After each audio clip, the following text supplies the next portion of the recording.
Hey everybody, and welcome to another episode of Magic with Zuby. My name is Zuby, and if you're brand new to this show is all about a little well-known card game called Magic the Gathering. I just realized I don't need my headphones on, and my hair is crazy because it's, as of this recording, it is now Thursday morning, and we've just had a election. It's been a little bit crazy. So this show's all about a little well-known card game called Magic the Gathering. Magic with Zuby, that's what I do. Talk about magic, and God, I feel like my hair is turning gray even more as we speak, and I'm losing my hair, which good, I wouldn't even mind going bald. Let myself go bald. Anyway, so we have an awesome show for you tonight, a pretty long one. We brought on none other than Kendra Smith, aka TheMaverickGirl, or on Twitter, TheMaverickGal, and we had just an awesome time talking about everything. The time of the episode went by so fast, I had to look at the time and I'm like, whoa, we got to stop. And then even after we stopped recording, we still talked for another half hour. This episode could have easily have gone almost 4 hours or even longer. It's just, we had so much stuff to talk about and I couldn't, it was fun. If I was recording this on a weekend or something, we would have kept going. But unfortunately, I had to stop at some point because, I've got work and I got to wake up in the morning at some point and just go from there. So anyways, before we begin, let's get some announcements out of the way. You can help support the show on Patreon at patreon.com/magicwithzuby. You can find the show also on iTunes, Google Play, Stitcher, TuneIn Radio, and Spotify, and Amazon Music, and on YouTube as well. And you can also reach out to me on Twitter at magicwithzuby, on Instagram at magic_with_Zuby, and you can email me with any questions you may have at mtgzuby@gmail.com. And you can, I think that's about it. All right. Sorry, I'm just a little tired and loopy right now, just trying to record this.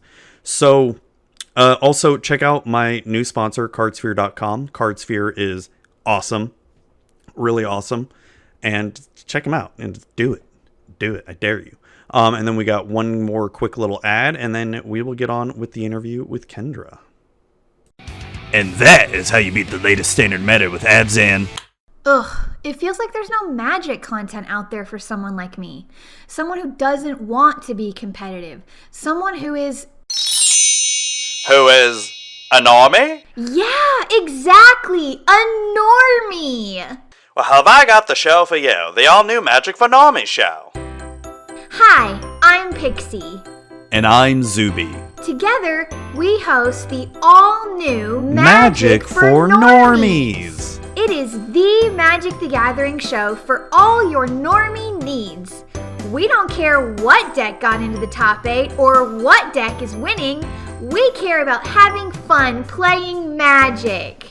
That's right, Pixie. You can watch us on Pixie's Twitch channel at twitch.tv/PixieKittenPlays and catch the VOD on our YouTube channel, Pixie Kitten Plays. If audio is your thing, you can find episodes on the Magic with Zuby RSS feed. Magic for Normies. All right. Hey, Kendra, you're back. It's been 2 years. Yeah, I am. And it has really...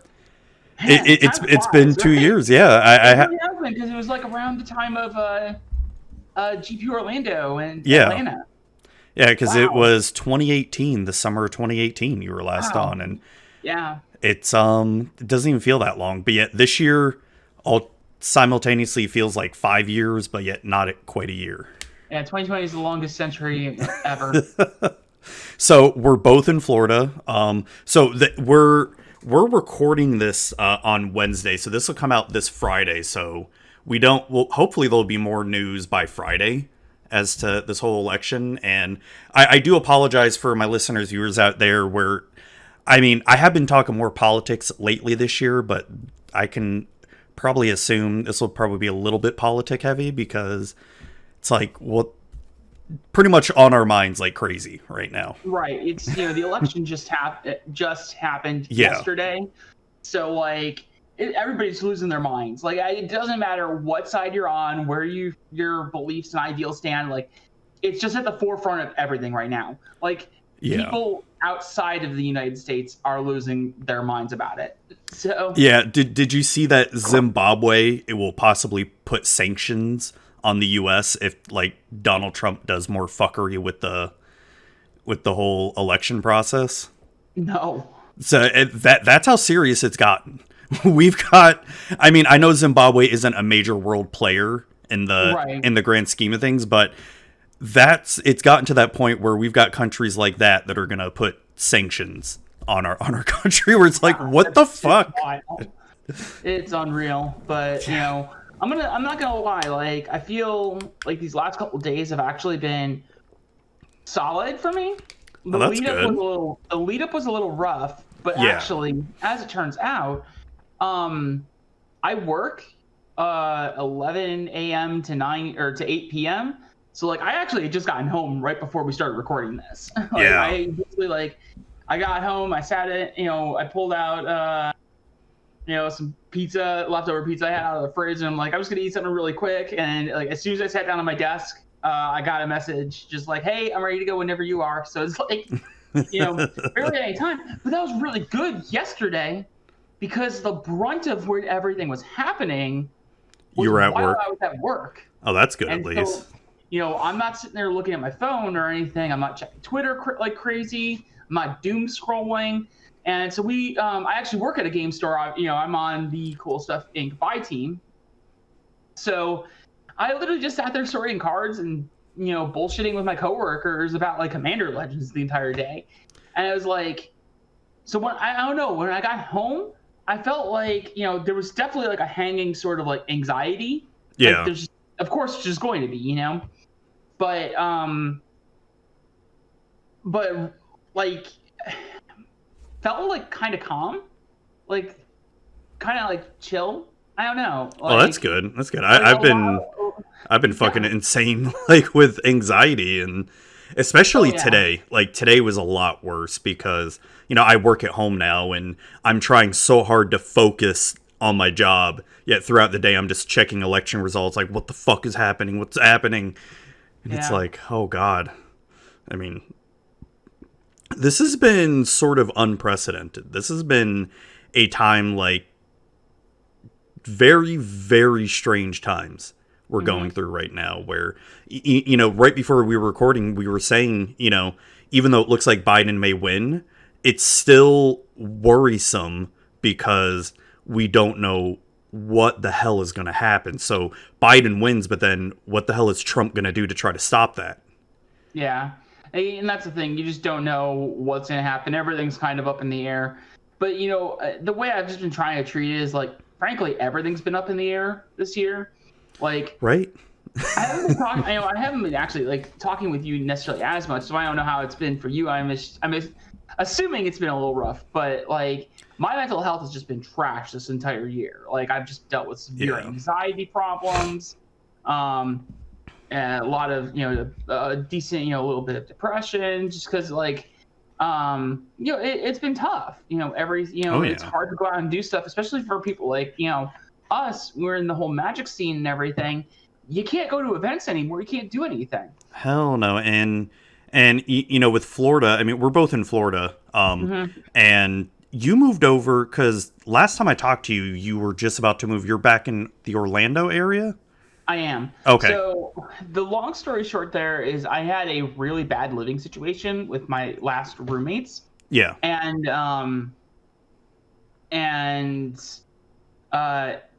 it turned out like they were like, oh, we're going to move out of this apartment complex because they're raising the rent again. We don't like that. And they're getting tired of it.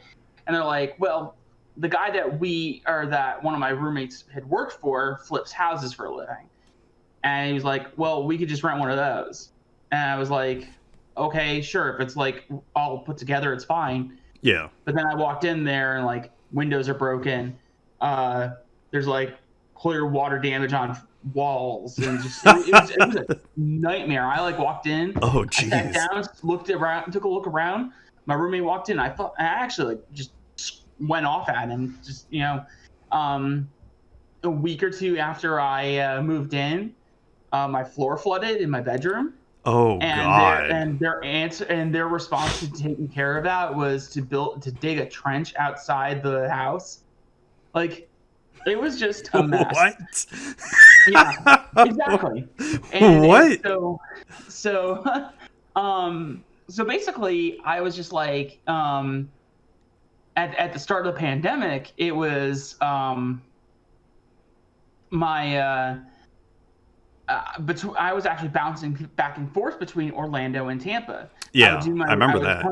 I would come back up for the week to do my job and everything, but after that I'd go back to Tampa because I didn't know if we were going to go to the lockdown.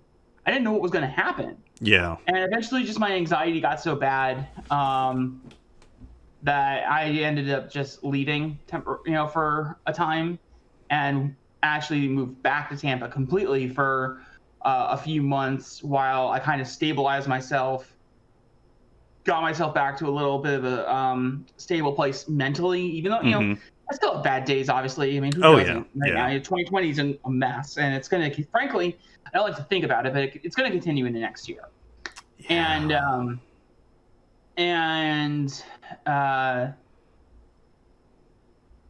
Yeah. So, I managed to, get all that together, and then I moved back here, and I'm back with my job again. So, that's good. That's awesome. It's good. I don't necessarily live in the best area, but at least I'm out on my own here. I don't have to deal with garbage roommates or anything. So you've got a roof over your head. I mean, that's exactly. It could be way worse, and that's what I've been really trying to learn and adapt this year is just count your blessings. It's exactly. The one thing that's definitely helped me get through this year is like the advent of Spell Table. Thank God, because I have never played so much Magic, like paper Magic before this year. My problem has been that I tend to bounce around my setups a lot, so it's hard for me to get a consistently stable setup. My schedule is kind of everywhere because I not only do my day job, but I essentially do 2 other gigs on the side, including my articles that I write once a week, which obviously takes a few hours a week. And so it's just, it can be a lot, but I definitely feel that because it's kind of going back to what we were saying before, it's just hard with no events. I can't go to my store and see friends. I can't go and sit down and play a game of cards and just pick up with friends.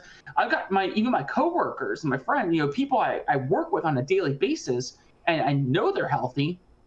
Even them, we're just I have a cube that's sitting over here on my thing, and I'm it's a really nice cube, really nice, decently powered up cube, and I really want to draft it, but I can't draft it. Nobody wants to get together and hang out and do a draft, and we'd all rather be safe. So it's really hard. And I recognize as well there was some discussion as well with just all the back and forth drama with all Magic Twitter and all the other stuff with all the nonsense that's happened in the last few months with WotC and the products and power creep and things. And there's just been so much infighting with everything. When isn't there, especially this year with the infighting with Magic Twitter? It's been God. Right. So my whole thing has been I've seen people who are well, clearly you've just made Magic your entire personality and now you're struggling because of that. Well, got some problems with that. So for me personally, one of the things that I would do if I needed to get away and do something other than Magic or something like that, I would go to the movies. And I'm the kind of person that I can sit down and watch a movie at home, but I really like the experience, even if it's expensive.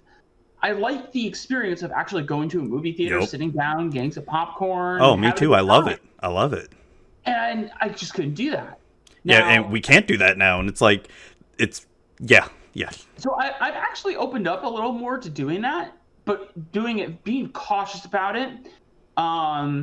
They actually have movie theaters open over there, or? Yes.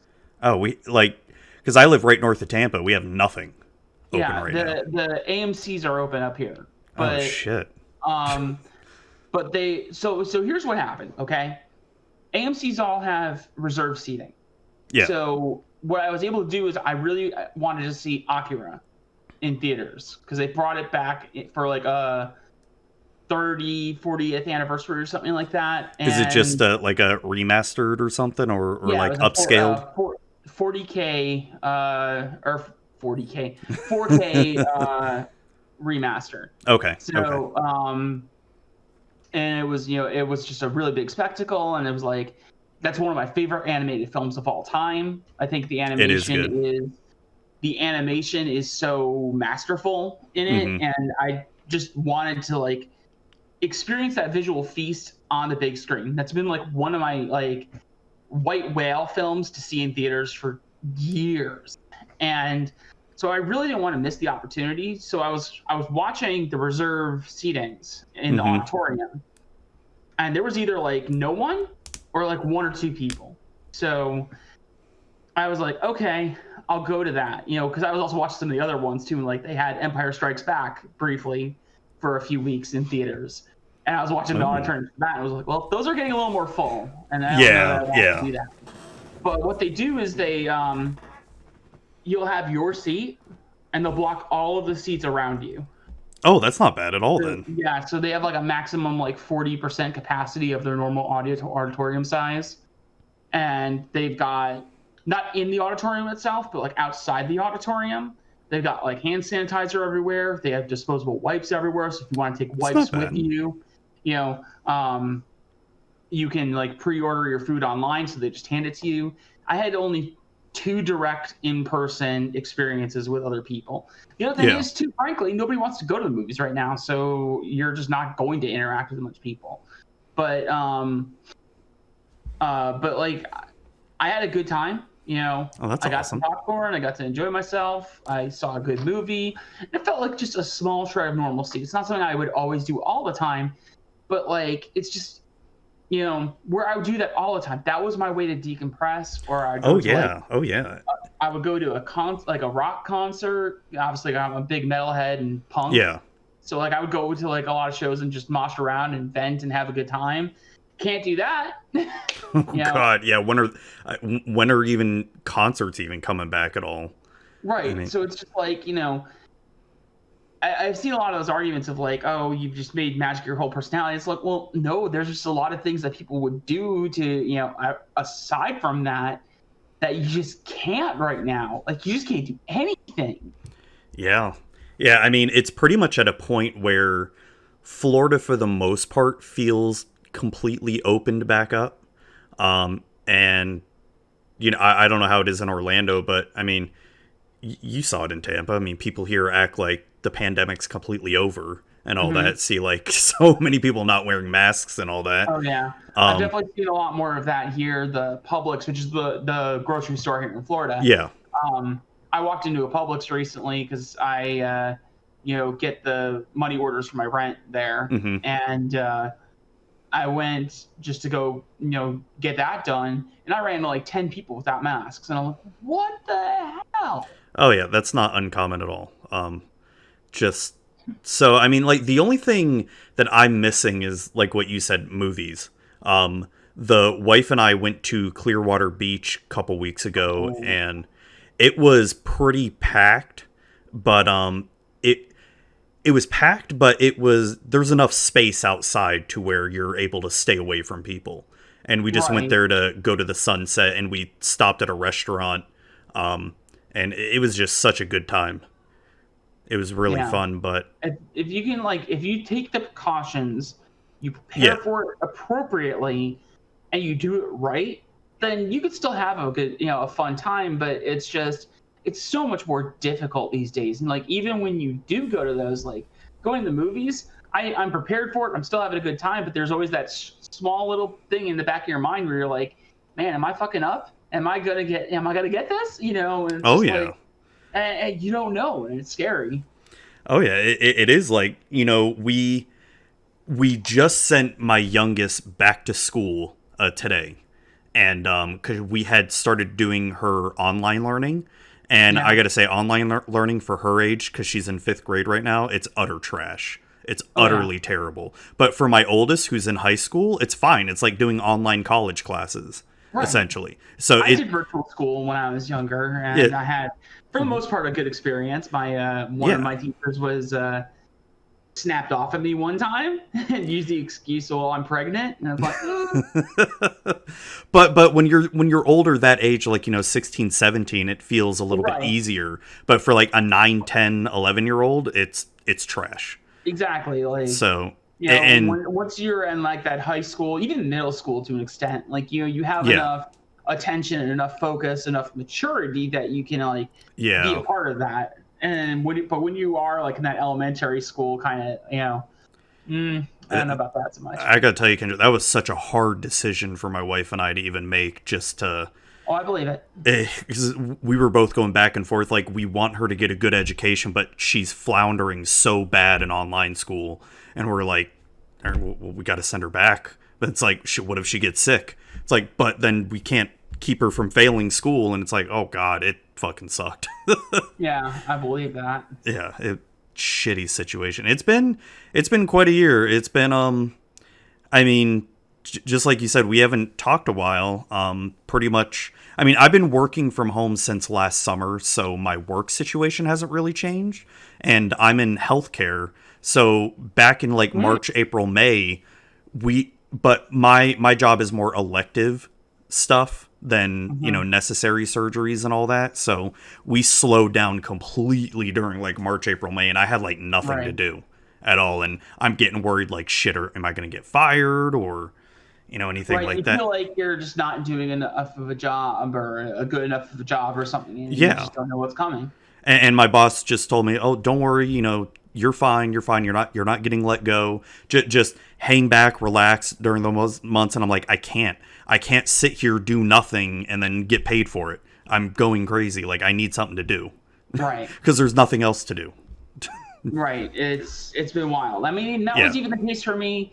And the whole reason I actually left, when I did at the beginning of the pandemic. Well, first off, obviously, it was the uncertainty and the fact that I was just bouncing around everywhere and it was kind of like I just didn't know where I was going to land. Yeah. So there was just so much uncertainty that was like causing so much anxiety that eventually I got pulled off to the side and was like, are you okay? Like, Yeah. And I figured, okay, well, I'll take this, time away. If they want me back, they, can obviously reach out to me. Which they did eventually. And that's good. But I figured the way I saw it was, I could get by doing streaming and everything, right? And playing Magic and having a good time because I've been wanting to really dive back into Magic again. Mm-hmm. And because I actually haven't been playing as much. I know you know me as more of the competitive grinder type, but I've actually been having a tougher time with that in the last year or so, both from the standpoint of workload and just general anxiety from playing the game. Just being a content creator, you get so much flack and so much negativity, and it was actually just causing my anxiety about even just playing the game at a base level to like rise and rise steadily until it got to a point where it was kind of unbearable. And I was like, okay, this is fine. I'll give myself some time away from the work, take some time, learn to play Magic, get a little bit better while still doing my side work and everything. Well, this all happened right before Ikoria Lair of Behemoths came out. Oh, God. And so what that means is once I actually finally got to a point where I was stable and set up, and moved in, I gave myself like a week or two to kind of set everything up and get ready. Mm-hmm. And then I said, okay, well, I'm going to sit down and we're going to learn this. And Ikoria just came out and Companions. Yeah, because what formats were you trying to play? Because I remember you playing a lot of Pauper and Modern. I was playing everything. Okay. I even played Vintage for a little bit there. Oh, damn. Like, I tried a little bit of Vintage. I did Lurrus Vintage. Like, it was wild. Gross. Lurrus. I played Lurrus Shops. So I played Ravager Shops with Lurrus. And I went 3-2 in my first ever league. That was at least I could say that about Vintage. It was my first ever time. And, had a pretty good time with it. But I was playing everything. I played Legacy. I played Pioneer. I actually played a lot of Pioneer at the time. But the problem was, like, it was just the metagames were just everything was Companions. Standard was just a dumpster fire. Like, obviously now Standard's only just gotten pretty good now that we've banned Omnath. God, and Standard has been such a shit show this past year. Yeah. This is unprecedented in the amount of bands they've had to do in Standard. Yeah. It's insanity. Like it's argued. I think people have done the numbers, and this is like more than we're even banned in Urza. Yeah. Like it's ridiculous. But, yeah. Didn't they say like 50, like over 50 something % of the banned cards in Standard have been from this year, or the past year, I should say. Yeah. Something like that. Because like, or the past 3 years, I should say, because Yeah. the Standard bannings didn't start happening until like early 2017 with Emrakul, Reflector Mage, and 2016. was it? No, I think it was early I think 20. it might have been 2017 actually. Yeah. Yeah, because I remember it was Emrakul, Reflector Mage, and Smuggler's Copter, because that was right before Eldrazi Winter started. Because Kaladesh came out in 2016. Yeah, okay, that tracks. And because I remember shortly after that, Eldrazi Winter started in Modern. No, Eldrazi Winter was actually before that. Oh, was it? Eldrazi Winter was the year prior. Oh, okay. Was that also the year that Splinter Twin got banned too? And then Eldrazi Winter started? Right. Because it went in 2015 they put out Oath of the Gatewatch. Yeah.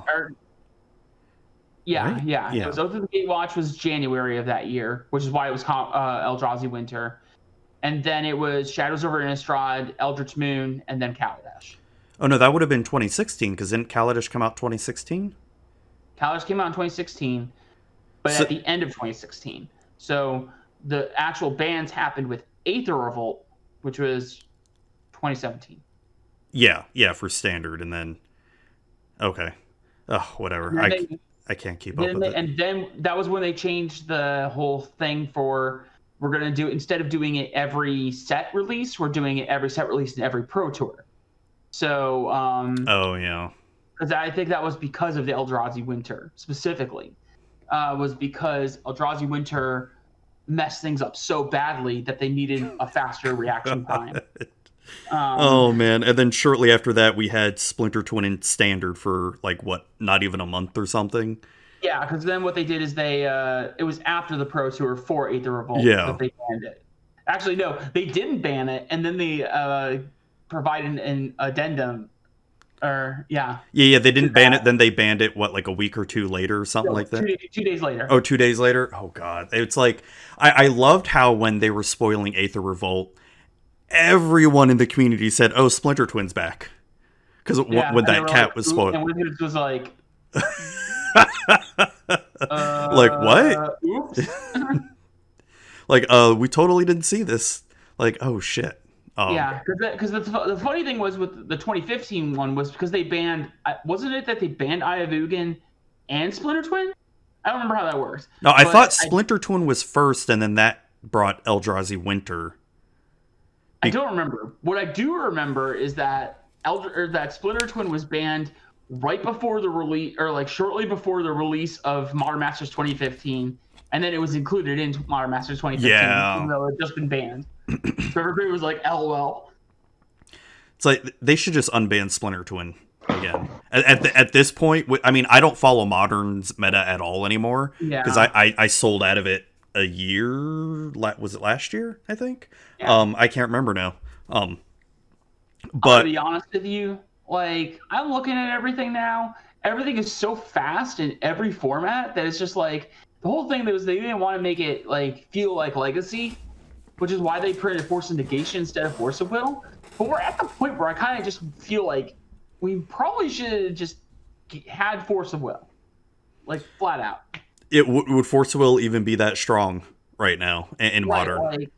Like it would be good, and it would definitely change the landscape of things. But like, then because you got to think about the ripple effect of putting Force of Negation into Legacy as well and Vintage. Like now you're not just running 4 Force of Wills, you're running 4 Force of Wills and a Force of Negation or 2. Yeah. So like then that's adding to that as well, and it's like, did we really need this? Could we not have just had Force of Will? Like Force of Will is definitely better by a lot, but like it might have just arguably been better in the long term. Because like now everything's super fast. We even have Belcher in Modern. Belcher in Modern? What the hell? There is? Yeah, you haven't heard that? Like I said, I stopped following the Modern meta after Modern Horizons. Last thing I remember was like Hogak taking over the format, and then that got banned. Right. So basically what happened, the modal double face cards from Zendikar Rising, because the lands are on the back, if you play Belcher and your only lands are those double face lands. Okay. So the lands are on the back and the spell is on the front, and you play Belcher, you have no lands in your deck, so you flip over your deck when you activate Belcher. Oh. Shit. So only playing the double face lands. Wow. Yeah, you play the spell once. So like yeah. And Balaged, Reclamation, or whatever it is. Yeah. Agadine's Awakening, those kind of things. Shatter Skull, Smashing. Yeah. So like those are your lands. And then obviously you're running like the Spirit Guides, you're running Iron Crag Feet, because Iron Crag Feet makes 7 mana, and then you just do that. Yeah. You just play that and then cast Charbelcher and activate it. Oh my gosh, that's disgusting. Wow. Yeah. And because you have no lands, you just flip over your entire deck and you just win. Oops All Spells is a deck as well. In Modern? Because of that as well. Oh my god. Holy crap. You play World's Find Worm so that you don't mill yourself. You don't deck out. Yeah. Because I remember that was a deck in Legacy when I used to play a lot of Legacy, and it's really good in Legacy right now too. So I actually played Eternal Weekend. God, what was it now? 2 weeks ago? 3 weeks ago? Mm-hmm. Time's an illusion. I don't know. But I played that a few weeks ago. Went 7-3 in it. Had a good time. Oh, nice. In 53rd, I think, in a capped event. It was 672 players in 10 rounds. That's not bad. The undefeated player, who was one of my losses, at the end, the single undefeated player at the end of the Swiss was playing Oops All Spells. Wasn't that the guy who got caught cheating or something, too? No, that was Vintage. Oh, okay. Yeah. Okay. That one was really disappointing. Wow. I actually know Andres. I've interacted with him frequently, and he is actually by all means like a nice guy. But so what happened with that? Like, I just saw pretty much the headline, like he got caught cheating. Like, what did he do? Do you know? I think he asked his opponent to concede to him. Oh. Just asking for the concession, because of the way the standings worked and everything. Mm-hmm. And there is a little bit of an honor system that happens sometimes. I'm going to be upfront and say that he actually scooped a game to me one time in Pauper where he had lethal on board. And he did it because he realized that he wouldn't be able to make top 8, but I had a shot at it. So he just did it as a good gesture. There was no, hey, if you give me this, I'll do that. Nothing like that. He just offered it, and I said, okay. And but I guess here he asked for the concession, because he has a better shot at top 8, and the opponent was like, give me 25 chests and I'll scoop. Oh. And he said, and so he replied like, hey, switch to Twitter DMs. The problem was that his opponent here was streaming the whole time. Oh, dang. And so the chat was visible, Twitter DMs were visible, everything was pulled up. Oh, God. So people took screenshots of all the discussions, and then I guess Magic Online did investigation. They haven't said anything officially because they don't comment on investigations publicly. Yeah. But obviously they had to inform the people who became winners as a result and got an increase in prizes, that, their things had changed. And the person who had originally gotten 3rd place was now 2nd place. And he, Brian Koval, he's an excellent person, by the way. and he tweeted out on Twitter and saying, oh look, I'm up to second place now due to a DQ. Wonder who that could have been. So, Andres has been quiet on Twitter. I haven't heard anything from him. Nobody has, as far as I'm aware, really. Oh, so, damn. who really knows what's going on there? He might have been banned. He might not have been. Who knows? So, wow. It's unfortunate, but shit. I guess the moral of the story is, 1, don't cheat. And 2, if you are, don't stream. Don't be streaming. Yeah.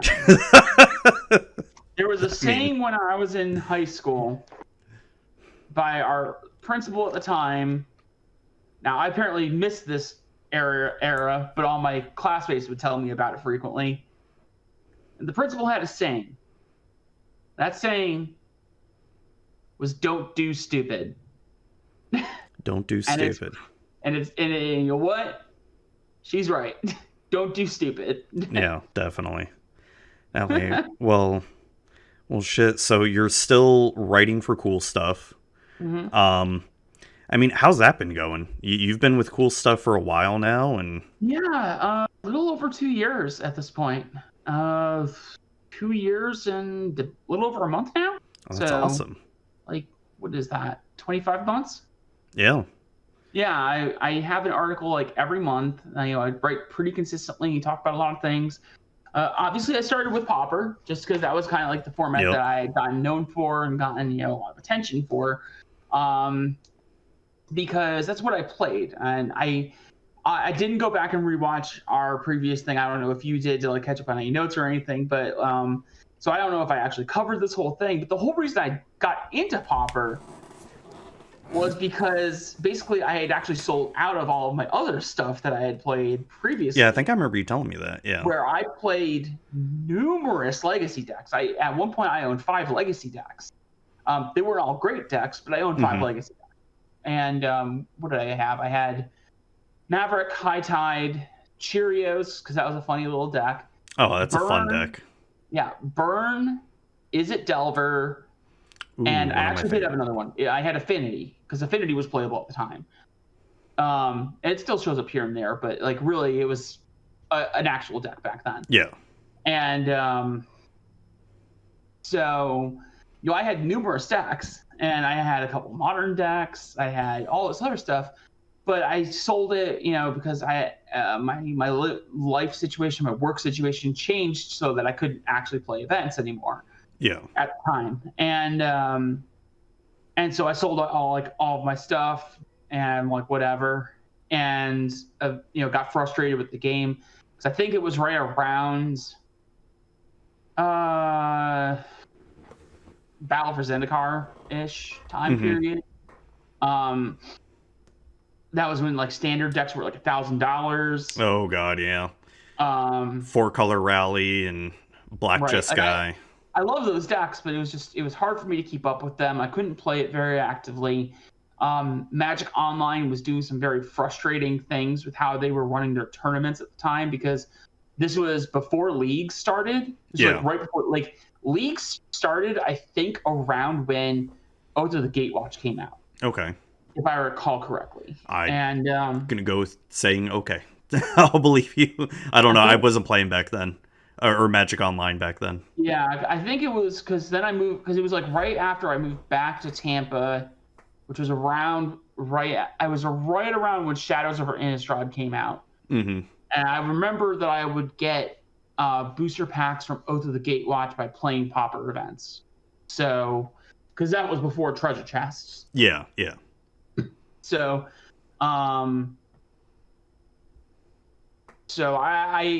this was before leagues, really, and they used to have daily events, and I don't know if you remember those. No, I do remember those.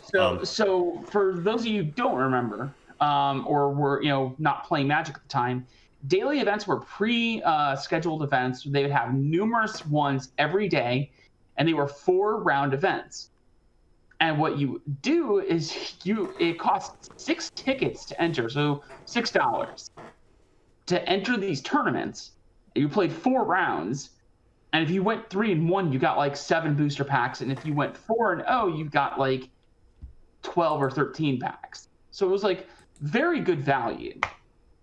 And then they eventually bumped the price up to 12 tickets a thing, and attendance dropped sharply. Obviously, people weren't as willing to shell out that much for a lot of these things, even though they did obviously bring the prizes up a little bit. Because one of the things that they were concerned with was that so many people were playing a lot of these that actually like plummeted the value of the booster packs. Oh, dang. If I remember correctly, there was a point where like in standard booster packs, you could buy for 1.5 tickets. And it was like, that's in standard. You can take those packs and draft with them. Yeah, I remember that. So it was basically like Wizards was like just hemorrhaging money at that point, essentially. And so they were trying to figure out ways to stem that bleeding. And eventually their answer came in the form of treasure chests, which actually worked. And that did a really good job. It brought back up the price of booster packs. Hell, even finding recent standard ones, I should actually have a thing up. And I have GoatBots up right now already. I normally use Card Hoarder, but like it's GoatBots is easy for me. We like to look at prices. Oh, okay. But like, and if people aren't aware, GoatBots and Card Hoarder are both bots that are used by Magic Online. Right. To like buy, trade, sell cards. Right, and they're fantastic. War of the Spark is $279 to buy for a booster pack, so it's pretty close to your average booster pack price. Yeah. Eros Beyond Death is 3.32 tickets, and that's because Uro is in there, obviously, so you have a higher chance of value. Zendikar Rising currently is $3.26, so like, you know, these are actually like decent prices. Some of them are lower. Ravnica Allegiance is $1, like basically $1, but it's no longer in standard. It doesn't really have a lot of big hitters. You know, in paper, Shocklands are your big attraction to those, but they're not really worth anything online. They've been in opened ad infinitum, especially with the treasure chests. You know, they're just readily available. So it's not as, you know, reliable with those. But the treasure chest mitigated, you know, and siphoned off of a lot of like the value that was being lost by those booster packs. Mm-hmm. So it really helped take care, you know, deal with a lot of those problems. But what they did was they actually at one point took away leagues completely. They were gone. Okay. Didn't exist. And this was before, I'm sorry, did I say leagues? I meant dailies. Yeah. They took away dailies. Okay. Dailies were gone. Yeah, I remember that. And what they did instead was they didn't have the leagues yet, and they didn't have challenges yet. Mm-hmm. I think maybe they had Legacy Challenge as a way to make up for the fact that they weren't really giving Legacy any other things, and then it eventually branched out into the other formats. But at the time, it was just if you want to play any of these formats, you had to play an 8-man single elimination event that just fired when you got 8 people. But it cost like 10 tickets to enter, and if you lost your first round, you were just out, done. So you just didn't really get a good experience out of it. You know, I got burned really hard on that a few times, and I was definitely just like, don't get your money's worth on that.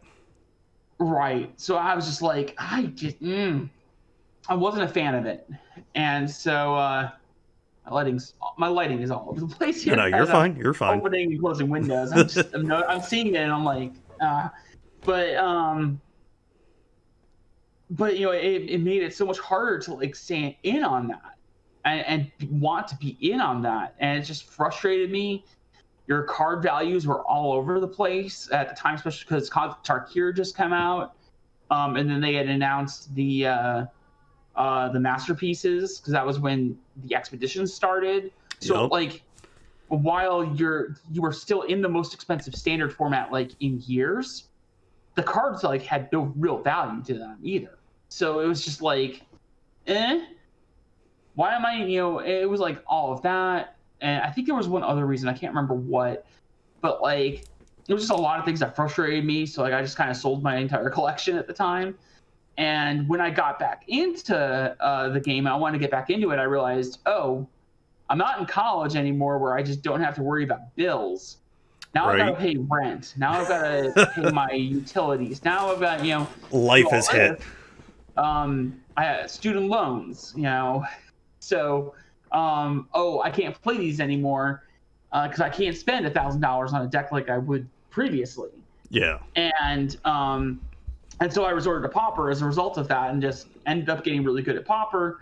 But that kind of pigeonholed me for a little bit with my articles and all that, going back to that. And I was kind of doing Pauper, but here's the problem: Pauper's metagame is kind of stale. It doesn't really change drastically the way a lot of other formats do. Legacy has a much wider card pool because of the uncommons, rares, mythics, that you're able to always kind of have something to talk about that might be a little more off the beaten path. Modern is kind of the same way. Modern is changing frequently enough that you always have something new and fresh coming up. Pioneer is the same way. But Pauper just kind of stays still. There's almost never a new deck. Like, in the last couple of years that I've been playing, the only new real deck that I've seen creep up is Wonder Walls combo. And Boros Bully, I think, came up too. And just like, I've seen the rise of a handful of decks, but we're talking like 2 or 3 decks in the span of like 4 or 5 years. Like, it's not good. Like, is Tron still a big contender in Pauper? Is. Yeah. And and so the metagame's just like stale. So like at some point you kind of like, unless I try and brew something and just come up with something, like, which I am not a deck builder. I'm a deck tuner. If you give me a constructed deck, I can find out, if I play it enough, I can find out things that might help it win a little more and why it can win a little more. One of the things that's been a little contentious right now is there was the card Eyeblight Massacre. I'm known for playing elves, for those of you who don't know. And there was a new cards previewed called Eyeblight Massacre, which is downshifted from Magic Origins. It is 2/2 black, sorcery. All non-elf creatures get -2/-2 until end of turn. So here's the problem with it. Here's where everybody was looking at that, because Pauper kind of needs a good 2 damage sweeper, -2/-2 kind of sweeper that isn't Evankar's Justice. Yeah. We have Evankar's Justice, and that's pretty much it. So everybody's like, okay, let's do that. But here's the problem, right?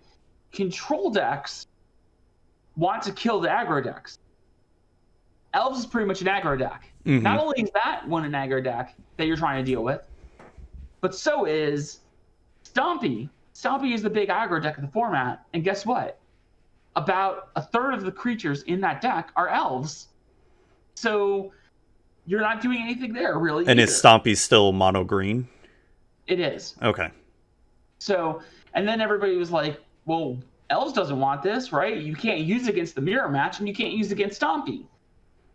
And obviously it doesn't help you against Tron, which is the best deck in the format. And I was like, let's look at this a little bit for a second, right? Because you got to think a little differently here.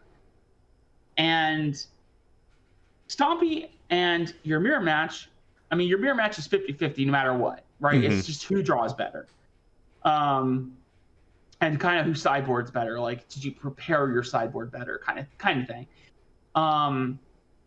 But Stompy is one of the best matchups for elves. And actually, so is Tron. If you're a good elves player, you could just outrace Tron all day, every day, before they have a time to set up. And you can also, even if they do set up a lock, you can get around that if you know how to play your deck right. The deck struggles against sometimes, though, is decks like Fairies, Boros, Mono Black Devotion/Control. Fairies, your highest toughness creature is 2. And Ninja the Deep Hours, everything, and Flip Delver if you play Delver. Otherwise, you're talking Spell Stutter Sprite, Fairy, Miscreant, Augur Bolas is a 1/3. I should stand corrected on that. But point is, you wipe out like all the important creatures. Same with the Boros decks. Boros decks are like white weenies kind of decks. And their creatures are bird tokens from Battle Screech. So they're 1/1s, you wipe them out. Thraben Inspector, which is a 1/2, wipe them out. Glinthawk, which is a 2/2, they're dead. Mm-hmm. And then they're left with, depending if they're Boros Bully or Boros, which is now Mardu Monarch, you might also see like Seeker of the Way. Now they could always respond to that and be like, hey, well, I'll cast a spell and pump up the Seeker of the Way. Yeah. But you can also get them got with that. And then all they're kind of left with is their 2/3 core Skyfisher, but that's now a 0/1. So if you attack into that and they block it, or they block with it, excuse me, then the creature dies. So it puts a lot of extra pressure on them. Same with Mono Black Control. Yeah. You know, they play a lot of 2/2s against your 1/1s. Well, if you just kill their 2/2s, you're able to put a lot more pressure onto them. So, you know. So, but isn't Pauper Elves normally just mono green? Like, how does adding the black affect that? So, there's actually Birchlore Rangers, which has the ability, is a 1/1 for 1 green, has a morph cost, so you can morph it and flip it over for 1 green. That is relevant sometimes. It's not often, but it's relevant. And then when it's face up, it has the ability of tap 2 untapped elves you control, which gets around Summoning Sickness. Yep. And you make 1 mana of any color. Ooh, so okay. You can use that for the blue to cast Distant Melody, which is where you just draw 1,000,000 elves. Yeah. But you can also use it for other things. So one of my actual things that I use on my sideboard is a card called Harsh Sustenance, which is from Fate Reforged. Okay. And it's 1 white and a black, instant.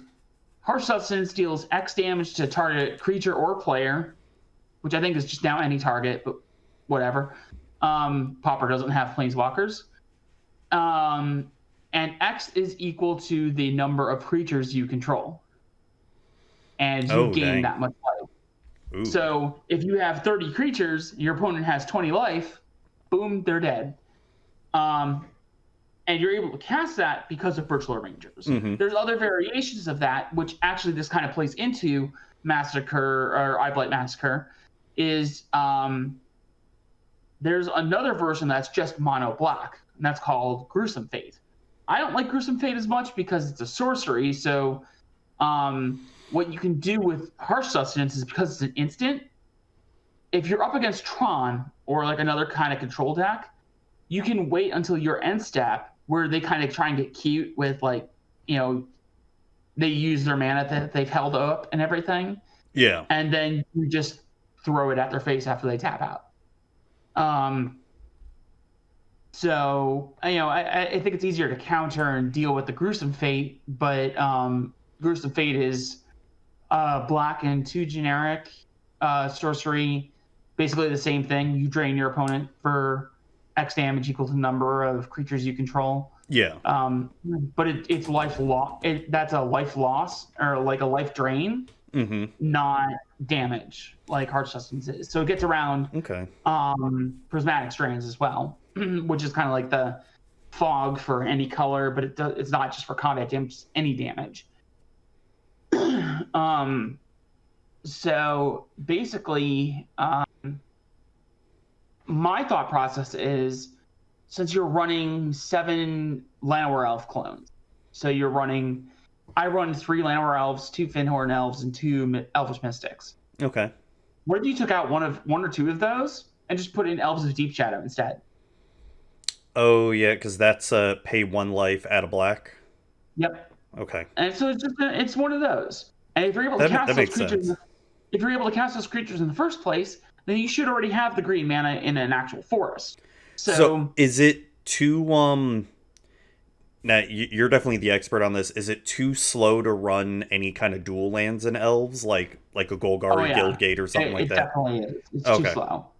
You want to be casting stuff right on turn 1 and chaining that off over the next couple turns. I see what you mean. So you can actually get it in turn 1 or not turn 1, but turn 2 where you actually just spit out your entire hand.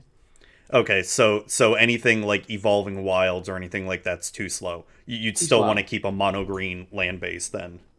Yep. Okay, and would you play the Eyeblight Massacre in the main board or sideboard? Sideboard for sure. Sideboard, okay. But there's a lot of people who are just like, I don't know about that. And when I tell them to explain my thing, and they're like, but when would you ever really want that? I'm like, look. Mono Black Control, I treated that matchup as an auto loss. Mm-hmm. If I can have something that shores up my matchup just a hair, I'm gonna take it. Yeah. You know? Yeah. Even if it doesn't always get me there, it's something that I want to at least test and try out and see if it works. If it doesn't work, then I just don't play with it. If it does work though, then it does some work, you know? No, that's interesting. It's interesting. So you definitely got back. You originally got into Pauper because I remember, like first bringing you on. That was what we talked about a lot. And you got into it because it's a cheaper format. So even like 2 years later, now that you're back on the show here, is it still kind of stagnant, the metagame? Because I stopped playing Pauper about a year and a half ago too. So. Yeah, a lot of the formats are roughly the same, and that was part of my problem with my articles. Was like I got to a point where I was just like, I've covered every deck of the metagame. I can only talk about the metagame so much. The hell am I doing now? And that was where I went to my edit. I went to my editors and I was like, hey, can I actually like start writing some other stuff? And they were like, yeah, we think you actually pigeonholed yourself a little bit. So they absolutely let me do kind of whatever I wanted as far as articles went. So like. I've talked about all their different formats. I've done like very casual articles. I've done just general editorial kind of things. So like there was one article I did. I can't remember where it was necessarily, but I definitely wrote a article kind of reminiscing a little bit and talking about like my days, like how Pokemon got me into Magic essentially. In the last year, especially with the pandemic and everything and, EDH kind of taking off that much more as a result of it. It's really funny how Wizards said that this was going to be the year of Commander, and I don't know if they even realized how true that was going to be. I wrote a lot of Commander articles. I also have really gone off pretty hard with Jumpstart. I love so good. Oh yeah, it is so much fun. And you know what just really surprised me? What? No one is writing articles for this. No one is talking about custom Jumpstart booster packs.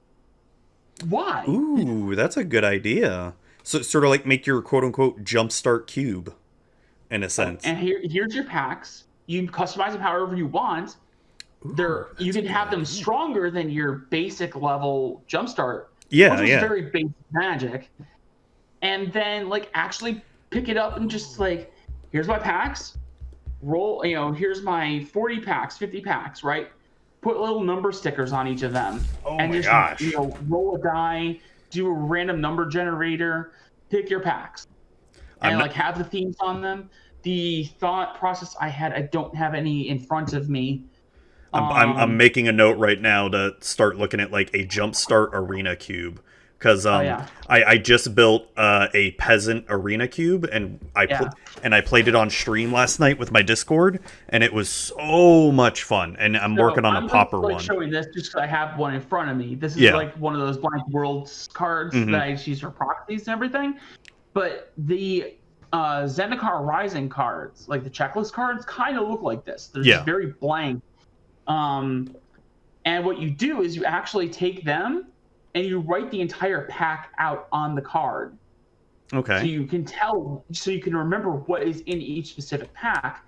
And then in the top, you write the theme. That's pretty cool. So like, it's so simple. Nobody's talking about this.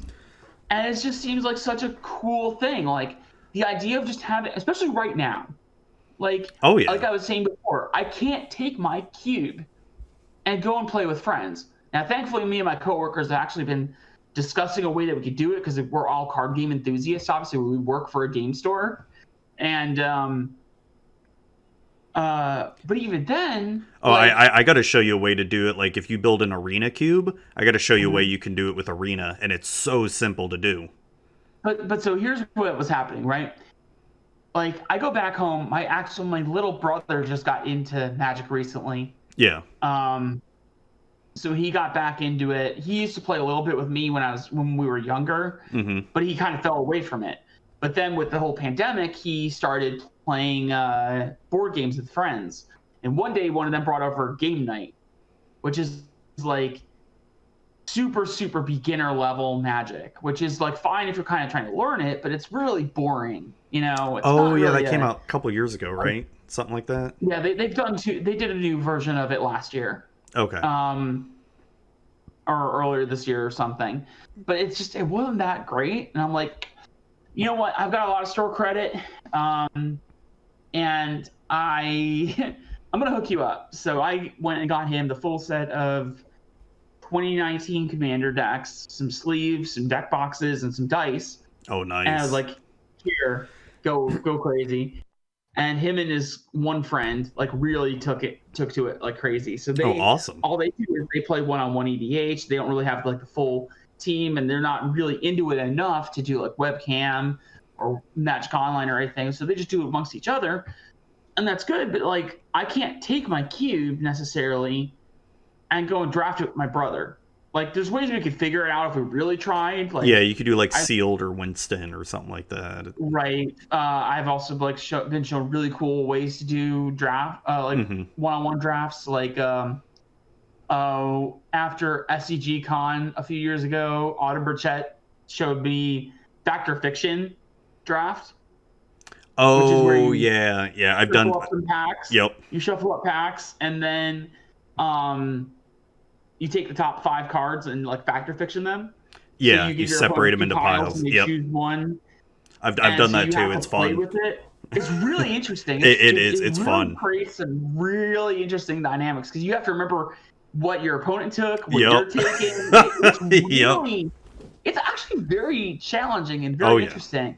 And it's a fun way to play. But you know, all told, it's really hard to just have that great one-on-one experience or with like 1v1 experience with like a draft kind of thing. So like, especially right now, Jumpstart is an incredible thing. And if you could just like, you know, I've got whole boxes of bulk just lying around. Like, what if I just took those and just like built decks out of them, you know, like the 20 card packs, and then put them into a box and we shuffle them up and say, hey, let's shuffle them together and just go to town. That's a great idea. I love it. Like, and you know, there's been a few people who have done like the custom Jumpstart thing. A.E. Marling got into it a little bit. Oh, okay. I'm the fellow Coolstuff Inc. writer. Mm-hmm. But even he was kind of tackling it from the kind of more beginner level of actual Jumpstart. So I was just like, what if we like made this closer to like an actual cube with like strong cards and like, oh yeah, it'd be super fun. So what I've been writing about recently has been I've been covering the Ravnica guilds. So I'm like halfway through. So because here's what you could do, right? You cover a booster pack for each Ravnica block. Mm-hmm. And then you have one pack where you merge them all together. You take cards from each of the sets. So you got 4 different takes on Azorius, Rakdos, Dimir. So at least, you know, while I would love to tackle other cool like themes and ideas and everything, concepts, at least with this, it gives players a basis to build something around, you know? Yeah. You're covering all the bases with all of the color combinations. So at least you have some basics to work off of. We were actually making the packs, and they all kind of work together because they're all multicolored. So, you know, I love this. I never even thought of that, and I love it. I'm gonna try to run away with it with Arena. I'm probably gonna stick with peasant because I don't want to. Frickin' Arena's crafting system. Not a lot of people have rare and mythic cards, so it's Right. I'll have to make it a little bit weaker. But just the idea of like doing here's a Simic pack. I didn't even think of guilds and all that stuff. Right. I fucking love that idea. Holy shit. So like I've just like been like trying to get it like a jump start on this. I'm 100% down with it. To give people a basis to work off of. Shit, you could do even like wedge packs too. Like, I mean, Icor. Well, I guess I'd have to see what kind of wedge cards were in Icori, and then just sort of add guild or single color with them. Like, here's an Abzan pack. Right, and then you got Khans of Tarkir coming out and shortly. Oh, can't wait for that. Can't wait. Because we're on Kaladesh, so then we're gonna get Shadows, then we're gonna get Battle, and then it's Khans. Oh, can't wait for that. Siege Rhino. I want to flicker some Siege Rhinos. Oh god! Oh my god! That'll mean. Oh wait, no. They'll probably never reprint the fetch lands because I was gonna think we could get 4-color Rally, and then people want to talk about Cat Oven being ungodly slow on Arena. Yeah. Fetches, I could see that. I hope so, but I mean, they're banned in Pioneers, so right. So they would just be automatically banned in a format on there, but you would be able to. First off, they're banned out of right from the get go. Yeah. So you can't get wild cards for them. You know what you're getting into when you're buying them and when you're crafting them. But like for historic, they're fine. They might be treated as fine. And then on top of that, you also have the fact of because historic plays with even more powerful cards than Pioneer has to an extent. Yeah, there are definitely some more. Yeah. And then you also have with because there's no doubt in my mind that they're going to try and go back to modern after that. Oh, hell yeah. I mean, I'm 100% down for that. So, like, it just makes sense to, like, put those kind of in there. And if they don't, well, then they'll have to figure it out later down the line. It's kind of like right now where the fact that they didn't include Walking Ballista, Smuggler's Copter, and the cat, Felidar Guardian. They didn't include, and none of those 3 cards are in Kaladesh Remastered. I know, right? And that's probably because both the fact that they're banned in Pioneer, so like, why do we want these right now? And 2, the fact that they would actively break Historic. Yeah, they would. I mean, I'm wondering if Aetherworks Marvel is even gonna do anything in Historic. I mean, turn 4 Ulamog's pretty strong if it happens, but yeah, I'll be curious if it's gonna even be strong enough to do anything. Right. So who knows? And it's at one point I would have said sure, but like right now it's just like I don't know. 2019, 2020 Magic's a hell of a beast. Right. It's funny when you go back and look at Siege Rhino, like, oh my god, this card's so broken, and you realize, oh, Siege Rhinos isn't that bad. It's it's basically an uncommon at this point. Not even really a rare. It's weird. God, and what's crazy is whenever I do like set reviews for like each standard set coming out, and you probably recognize this too, being like such a Pauper player, and even though you say the Pauper metagame hasn't changed that much, but when I look at the power level of commons nowadays, it's way higher. It's way higher. It's crazy. Now, uncommon spells aren't nearly as good, but like common creatures are insane. And even uncommon creatures. I can't tell you how much I lost my mind when I saw Destiny Spinner the first time. Right. And I read what that card did, and I was like, make shit uncounterable? You remember how Gaia's Herald was like a chase card for a long time? Gaia's Herald is a 1 in a green rare. Which one was that? That was from Planeshift. And they reprinted it a few times. If I showed you the art, you'd probably I probably know it. I'm just terrible at names sometimes. It's the one with like an elf calling out like this. Yeah, I think I had on Planeshift. Yeah. And then the later ones had like the elf kind of stand like this and had a bunch of like animals around the arms and everything. Okay. But it was a 1 in a green for an elf creature. There was like a 1/1 that made your all creature spells uncounterable. Yeah. That included your opponents. And that was rare. Yeah, that's right. That's right. It was a rare that was actually worth money up until at least Destiny Spinner came out. Oh, I mean, let me see what it is now. But like Destiny Spinner came out, and I looked at that, and I'm like, okay, so Gaia's Herald is still $2.50, and but this card was a huge deal back in the day. Yeah. And then they gave us Destiny Spinner, which is the same thing, except it's not a 1/1, it's a 2/3, and it only affects your spells, not just your and enchantments as well too. Right, and it also can like create giant creatures. Right. And I just looked at that and went, for an uncommon. Gaia's Herald. God, it's insane, the power level creep. But I mean, I guess this is to be expected though, right? It's now, is the power level creep getting to be too much though?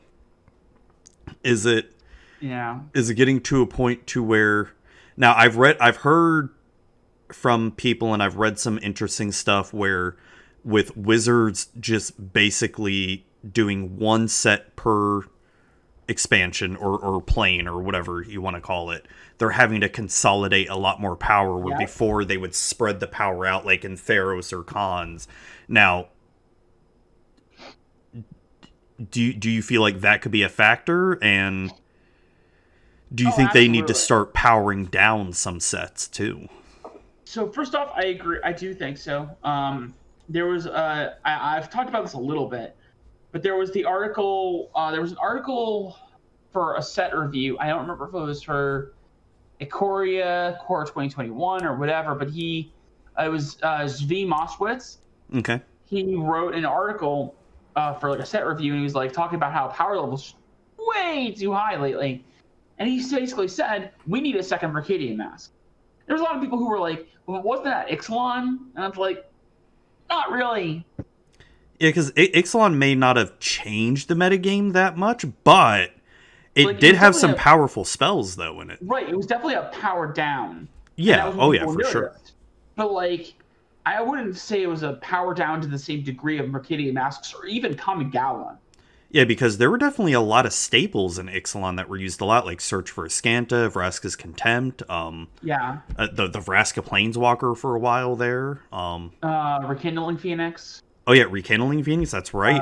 Firefleet Daredevil. The whole Explore package that came out of it too.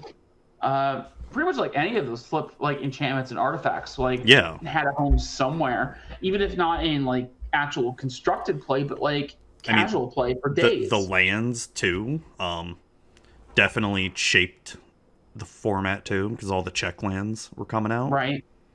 Yep. And so like it was like fine. I wouldn't call it a power down. I mean, it was a power down. I shouldn't say that. It was definitely a power down. But probably not as much as we're thinking of though. Right. It wasn't like enough to like really lower things down like dramatically. Like I didn't see. It was definitely a lower power level, but the game still felt fine. Yeah.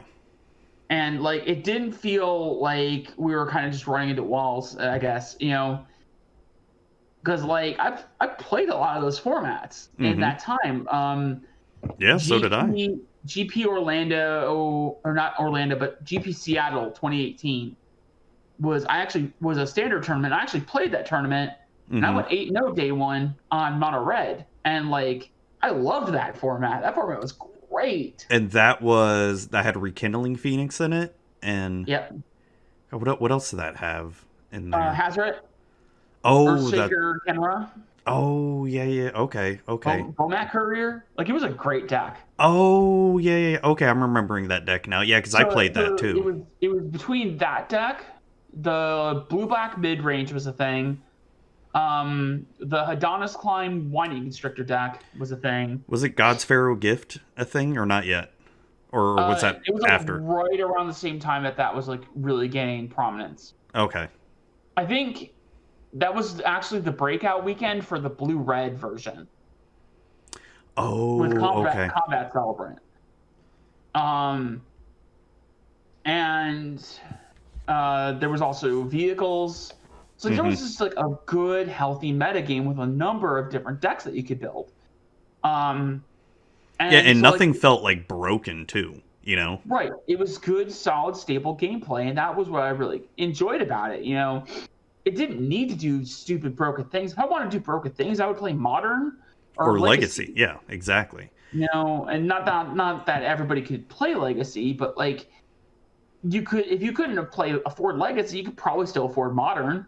And certainly now you could afford Pioneer, which you could still do dumb broken things than that. So like, you know, heck, let's be real here.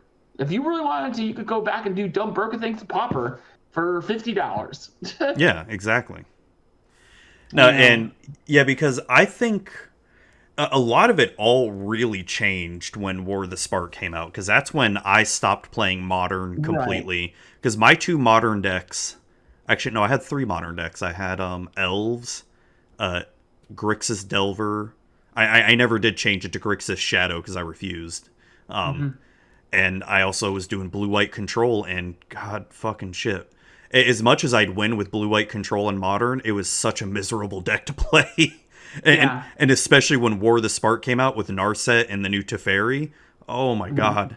And then when Force Negation came out. Oh god. Yeah. My main deck for a while was actually Affinity. And like Affinity just got hated out of the format until they eventually banned Mox Opal, because Mox Opal started doing other things to the format. Right. That used to be such a staple. That used to be like for a while there, I remember that was like, you know, when I first got into Modern, that was like, you know, the boogeyman almost, in a sense. Like, right, but it was like a fair boogeyman. Yeah. It never felt like if it won the first game, it felt very unbeatable, right?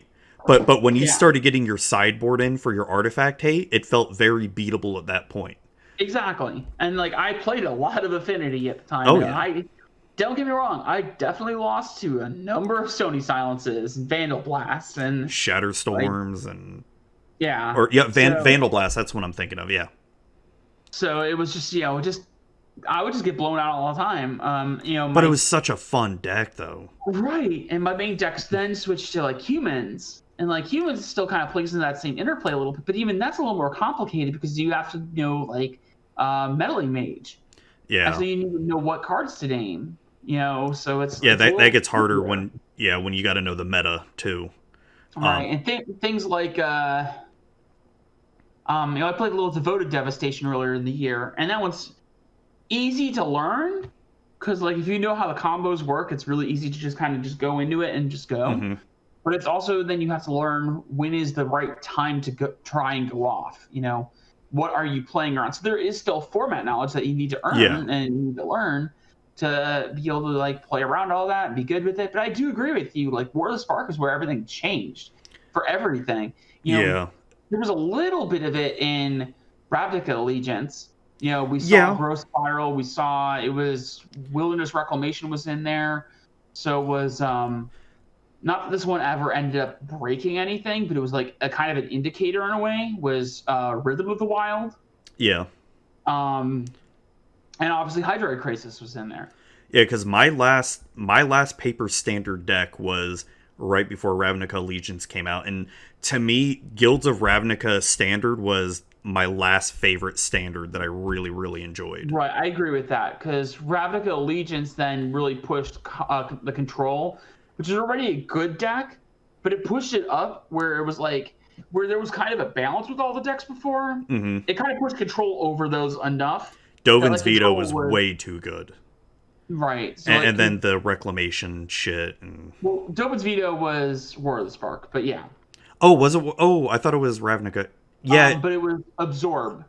Oh, Absorb. That's right. Okay. So it got Absorb. It got Kaya. Kaya's Wrath was in there as well. Yeah. So it just Control just kind of like way took off. Mortify was in there as well. Yeah, Esper Control went crazy. And then he started seeing the Reclamation Nexus of Fate decks, and God, that was god awful boring. That's when I started slowly stop watching professional Magic too. When you have freaking two people doing Teamer Reclamation, Nexus of Fate over and over again, and just that's not fun to watch. Exactly, and then War of the Spark came out, and just everything went to hell.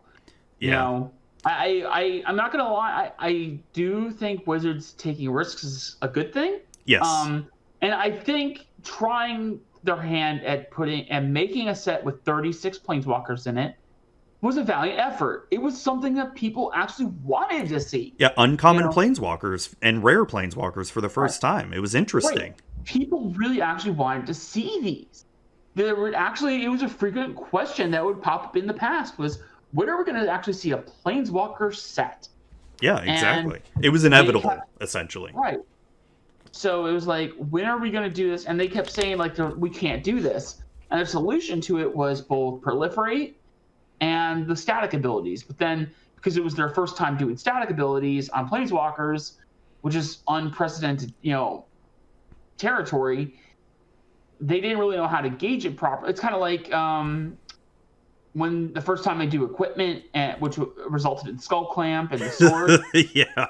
And or the first time where they did vehicles, we got Smuggler's Copter. It's when they really try something for the first time, they can really screw the pooch on it, and they really did here. Yeah, and like you said, you got to commend them on it. They tried. They at least made an effort. Modern Horizons also kind of fell into some of the pitfalls. I think my problem with Modern Horizons, and it sounds like they're rectifying this for Modern Horizons 2, is my problem with it was that it was only new cards to Modern. It was only cards entering Modern for the very first time ever, not a mixture, not taking the Core 2020 or Magic 2010 onwards approach, where they did the core sets. They used to just be strictly reprints, and instead they made them half reprints, half new cards. Wait, so Conspiracy and Battle Bond aren't modern? Are they just Legacy only? Yes. Okay. So yeah, this is the first time. Okay. So their whole idea here was that they were only going to include cards that had never been seen in Modern before. Mm-hmm. And for a few of the cards were pretty good. Eladamri's Call was a fantastic addition to the format. Ooh, love that card. That allowed really like the current Devoted Devastation list, but it's not like broken. It's a really strong effect, but it's not breaking anything. The problem was when they started designing new cards and they took it a little too far. There's arguments for how things actually ended up playing out. Like, here's a fun food for thought, right? Would Hogak have been as broken as it was if we didn't have Altar of Dementia? That's a good question. I gotta look. What did Altar of Dementia do again? Is that you sack a creature and you mill someone? Yes. Okay. So that card also entered with Modern Horizons. Was that a new card or a reprint? It was a reprint from Tempest that had also seen a reprint in Conspiracy. Oh, okay. And those were the only two printings prior to Modern Horizons. Interesting. So it was added in with Modern Horizons, but because of the way it milled it and how it worked with Hogak, you were able to continue milling and then recasting it and doing all the shenanigans until you eventually got enough creatures out that you would mill your opponent completely. Oh, shit. So, would the deck have been as broken without Altar of Dementia? Didn't they try to ban Bridge from Below first? No? They did. And then it turned out that the version without Bridge was actually even stronger than the version with Bridge. Oh shit, really? Because like I said, when I sold out of Modern shortly after Modern Horizons, I sold all my Modern decks and my Legacy decks, and so from there, because I was not happy with like what Urza, Hogak, and all that, I was not happy with it, so I stopped following the meta completely. I did not know that. I thought banning Bridge from Below was enough to neuter it. No. It made it worse? Yeah. Oh, God. Oh, jeez. Because for a lot of these players, it made it less all in.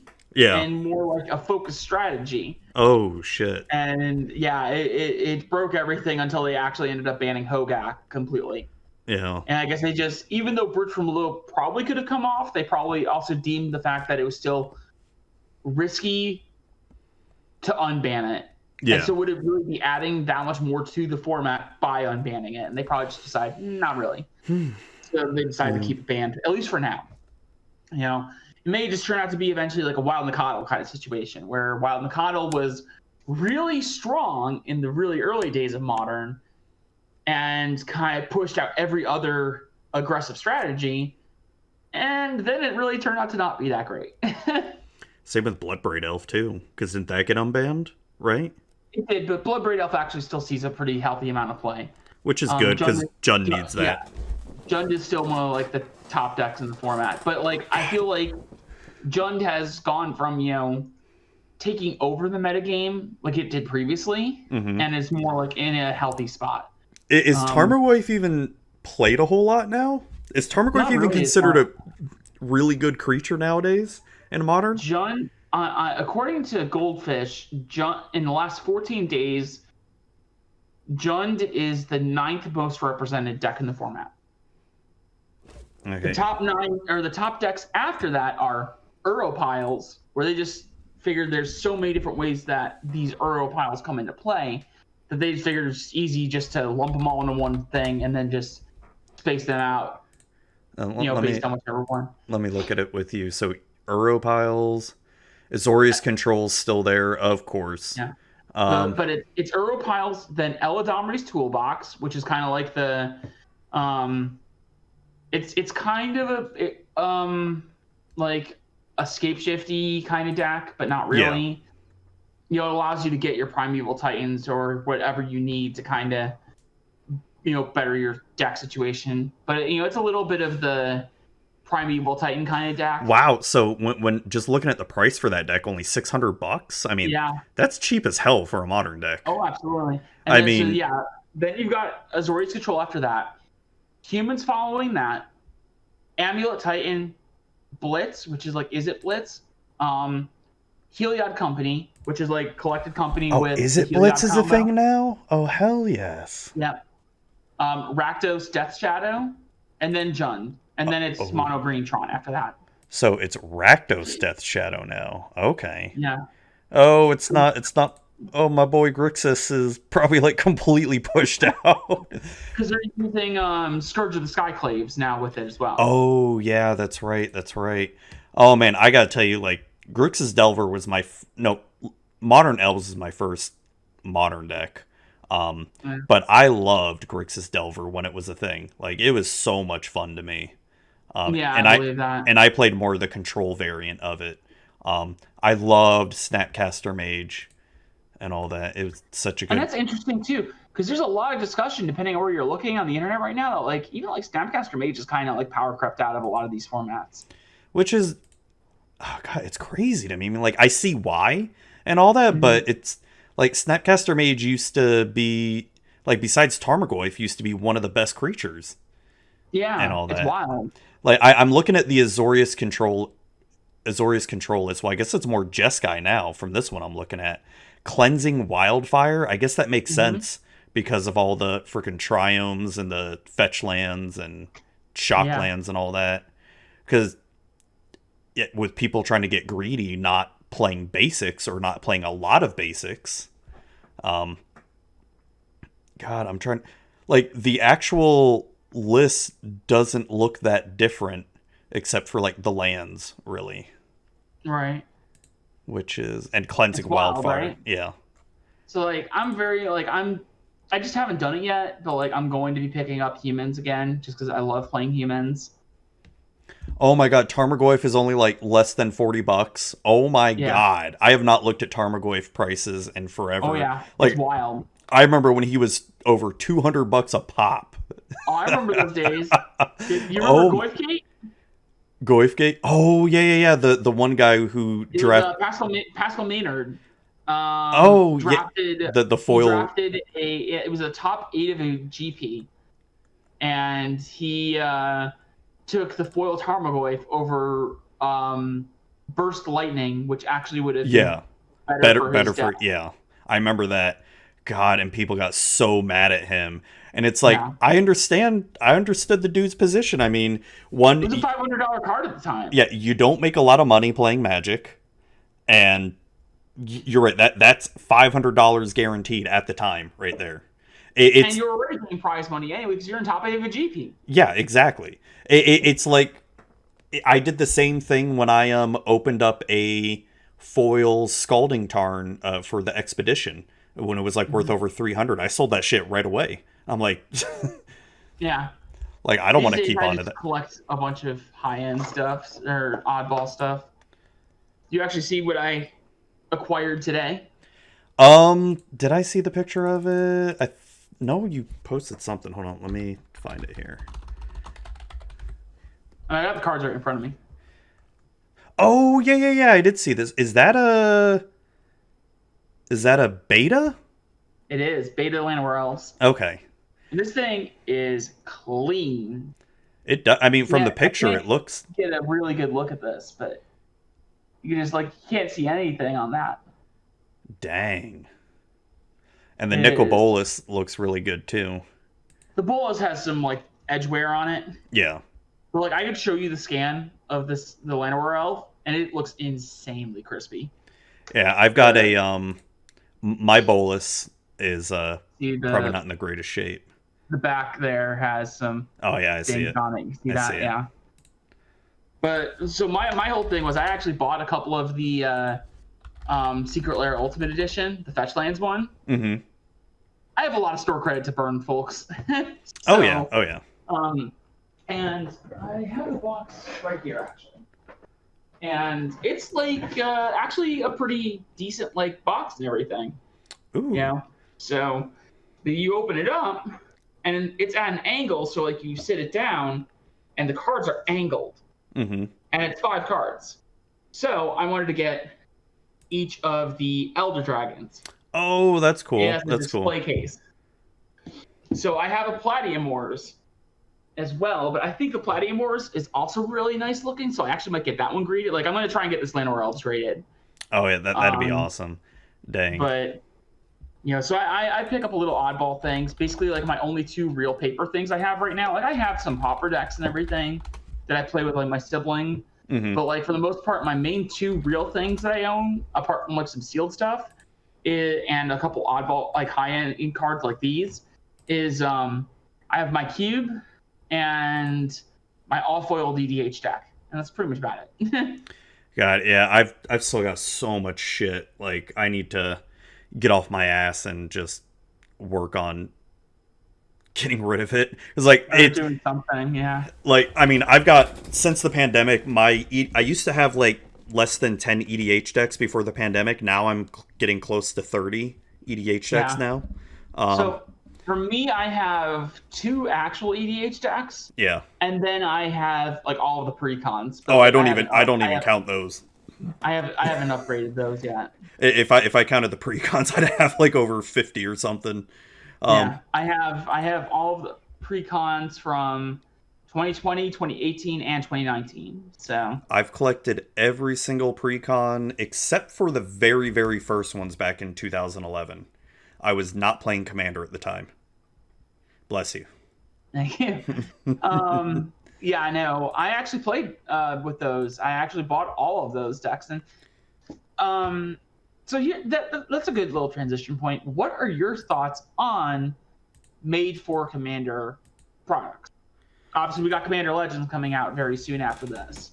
So, I mean, I like Commander Legends. And Commander Legends is fantastic. It looks fantastic. Now, I know there's a lot of people that are, mad, or I wouldn't say mad, but just not liking the direction of Wizards where they make, a lot of cards that are specifically geared for Commander now. Mm-hmm. And I feel a little bit lucky in the fact that I mainly play Commander with the people in my Discord now. I don't play paper Commander anywhere else except pretty much on Spell Table, and we have a good group of people that, Yeah.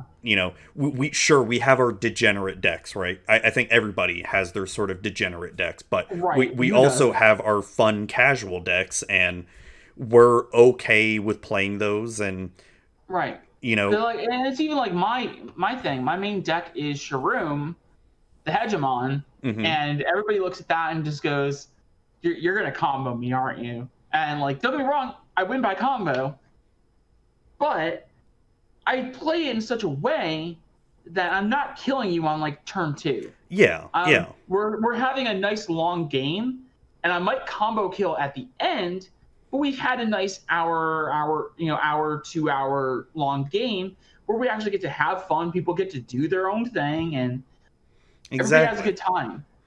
Yeah, like I've gotten to a point now with my EDH deck building career where I don't like to always build the most optimized deck, because Right. to me that gets boring. Yes, I have my optimized EDH decks and I enjoy playing those, but with a lot of the new commanders I see coming out, I don't always want to build the best of the best, because what's the fun of that? Because if I can make Right. it interesting in my own and put in my own personality in it, I'll enjoy it more. Like my most recent deck was Ashaya from Zendikar, Oh and man. and I literally built the deck with the stipulation of Ashaya is going to be my only creature in the deck.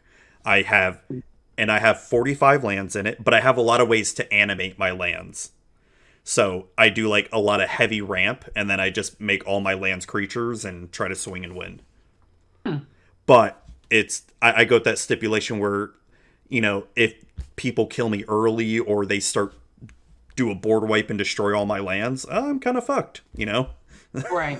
I've had that in Shroom because like I've played I've had games where all of my lands are artifact lands, and Yeah. then I play out a bunch of mana rocks, and then someone goes Chroma's Vengeance. And I'm like, well, guess I die. No, and I think the Commander Legend is going to be a good thing. Am I worried it's going to shift metagames? Maybe like for pickup games and all that shit. Because I mean, let's be honest. Like when you go to local game stores or when you go to GPs and play with random people, you really don't know what the fuck you're going to go up against. Yep. You and I can have different ideas of, okay, my deck's a power level of 5 or 6, and I think it is a power That's level. what I always tell people. Like with my deck, I'm close to like a 6, Yeah. as far based on how I play it. But you might have somebody who looks at it and says that's a 7.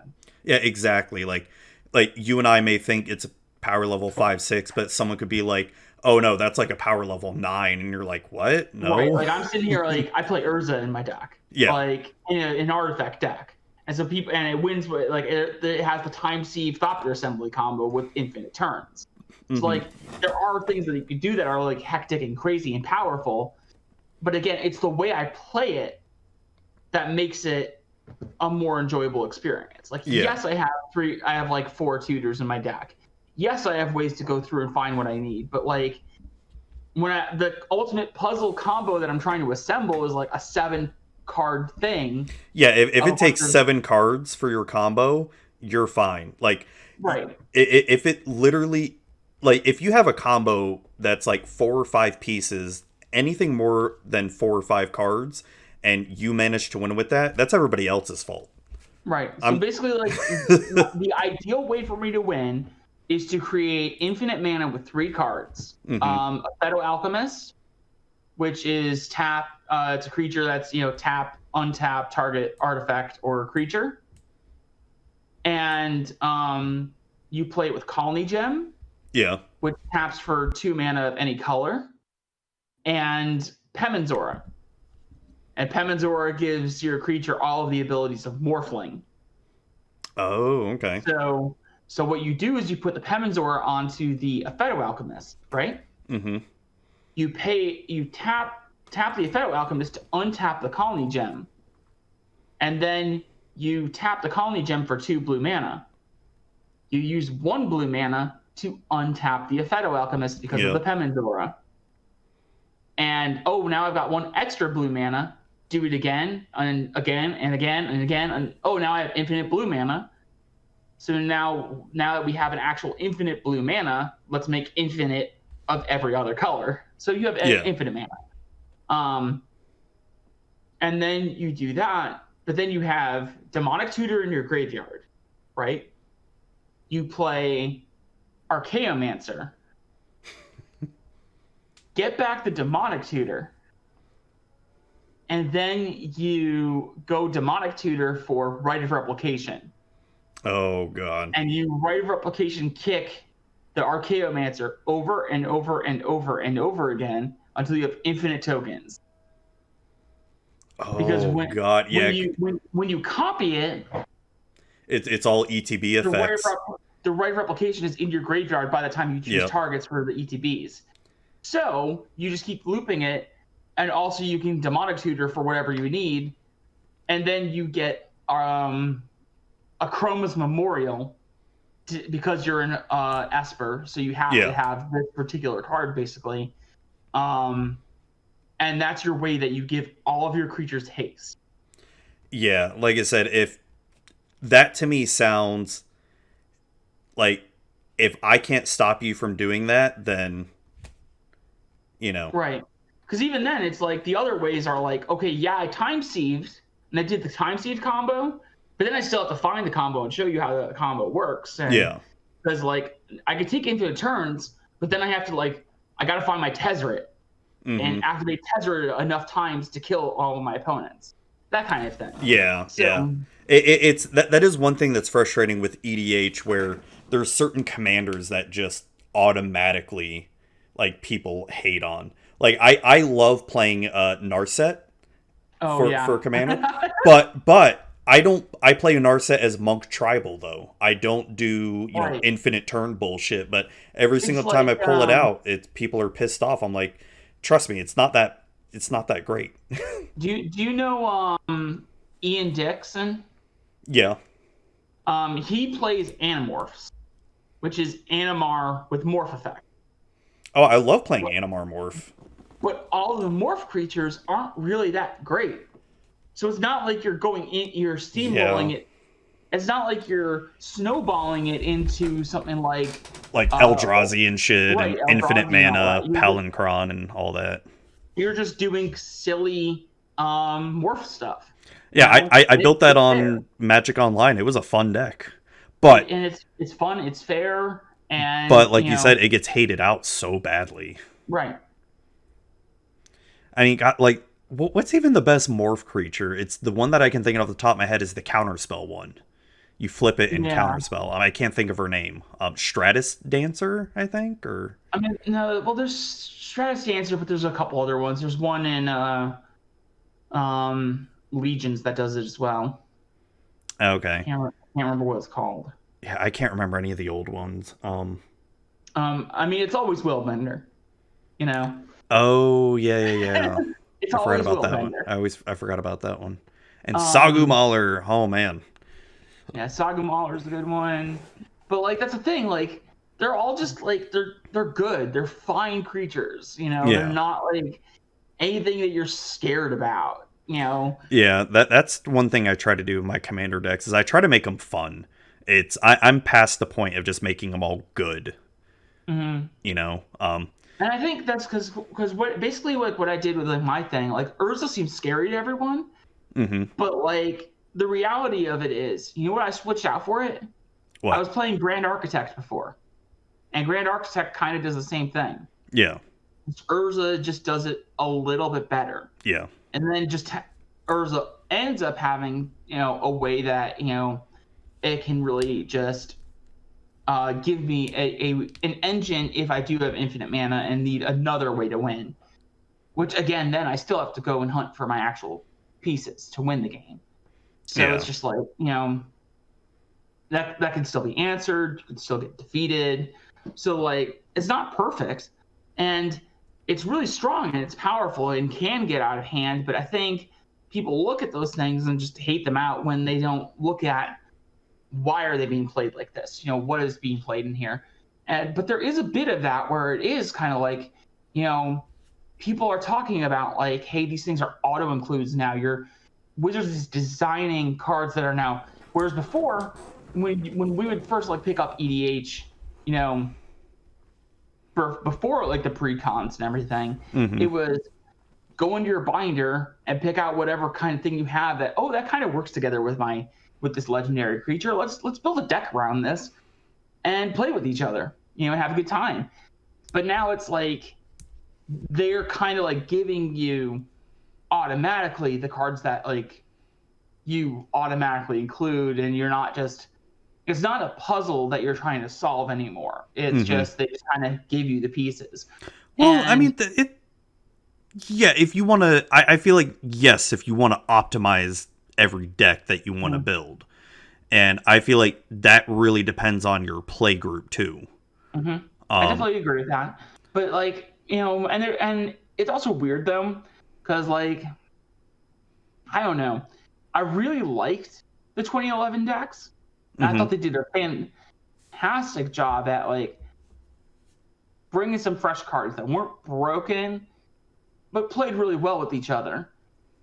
And then we got 2013. Oh, well, here's True Name Nemesis. Here's all our worst fears revealed. The decks were hard to get. They didn't feel as cohesive and fun kind of out of the box as the first round did. I agree with that. And then we got the monocolor decks the year after that, and it was just like, you know. Yeah, they were. Monocolor is a little less interesting as far as EDH goes. You can do it okay, but they had a lot of good pieces. Right, but they kind of just get a lot of, you know, very repetitive. Yeah, that was like, that's my reason. Like, as much as well known for elves as I am, I mean, look at me. I just bought a Beta Llanowar elves. I have an actual original Magic art piece right behind me. Yeah, I see it. Sylvan Ranger promo art. You know, and that's an actual painting. You know, not just like a print or anything. And like, I love elves. Elves are kind of what made me interested in competitive Magic in the first place. Oh yeah, that was my first modern deck. I loved it. I was playing like jank standard decks at F&M back in Onslaught Block, and I think it was when I jumped into Magic Online and tried doing some of that I ran into an Elves player playing like Well-Wisher and stuff like that. And I watched my opponent get to like 1,000 life, and I went, what? You know, it blew my mind. That's why I say Well-Wisher is one of my favorite cards of all time, because it completely changed my perspective on like what you can do. Magic. Yeah. Right. And but you won't catch me dead playing Elves in EDH. I don't like it. I'll play it. I like my Risk the Redeemed. It's pretty good. Okay, but that's Risk the Redeemed. Yeah. That's not an elf stack. It's pretty much elves for the most part. It's elves tokens. Sure. And then end with Craterhoof Behemoth coming out. Sure. But my point is, like, with those particular decks, your games are always the same. You're very right on that. That's why I don't play it that much. They play very much the same every time, and that's fine for competitive play, where you're trying to be competitive and you want to have that kind of experience. But like for like the more casual EDH kind of thing, where you're just trying to chill out and have a good game, playing the same deck over and over again just gets boring. You're 100% correct. That's why I took apart a lot of my combo decks I had too. Like, you know, the 2-3 card combo decks where I'm like, all I'm doing is tutoring for the combo pieces, and that's it. Right. The only time I seriously built a combo EDH deck was when I had friends that were looking at my Shroom deck, which is, again, it is a strong deck, but I play it like it's a little less powered. I could optimize it further if I wanted to. Yeah. And don't get me wrong, I have the means to do it. I just choose not to. Oh, I'm 100% same way. Yeah.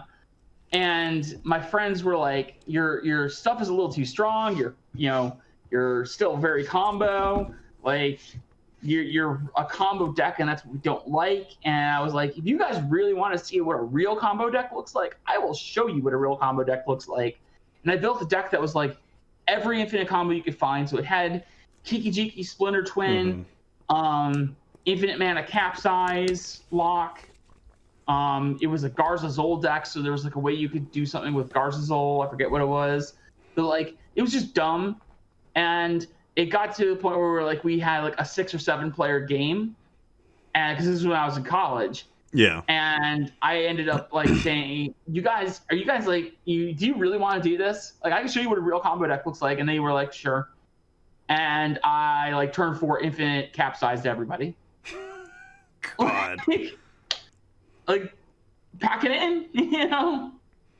I feel like a lot of EDH players go through that evolution where, you know, you first discover the format, and maybe Wizards is making it easier now to optimize decks, but you go through that discovery phase of, oh my gosh, I can do this and that, I can optimize it, you know, as best as I can, and then I'm at the point now where, like I said before, I don't want to optimize every deck because it's boring, and it's now I've gotten to a point now I like to personalize all my decks, you know, where I set stipulations for a lot of my when I do my deck building because I find it more fun. It's when you restrict yourself, I get more creative with it. I agree with that. So I've actually got a few decks where I do that. So my other deck, so Sharoom is like my first EDH deck. Yeah. It is the deck that I built 10 years ago.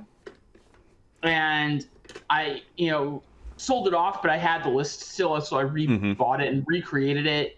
And, yeah, Crufix would be mine because that's like probably my most optimized deck. So basically, what happened was my very first thing I ever built because I had sold out my collection in like 2008. You know, that was during that little recession period where like no one was playing Magic because it was time spiral into Lorwyn and everything. Well, I wasn't playing Magic at all, but I had a very nice video game collection at that time, and I had to sell it all because. Yeah, so I know what you mean. Oh well, yeah, especially for you because that was the you know big Great Recession. So to speak. Yeah. Oh my God, I had so many expensive games. God. So that was the whole market, the whole economy went to shit. Yeah. But for me it was just there just wasn't very many people playing, so I wasn't really getting into it because what it was is when I was living up in New York. We played all the time. I played with my friends nonstop. We played on lunch. We played after school. We had shows my age and everything. We had anime club, you know, and so it was. Are you familiar with Media Play? Media Play? No, not off the top of my head. Okay. Do you know Sam Goody? Oh yeah, Sam Goody. Yeah. So Media Play was a Sam Goody at like a Walmart size level. And okay. They were owned by the same company. So like when Media Play went under, Sam Goody went under. Okay. So put that into time perspective for you. So Media Play was like an actual full size store, and that we had a bunch of them up north. We had a Media Play, and then right next door to it was a full size Regal Theater. Oh dang.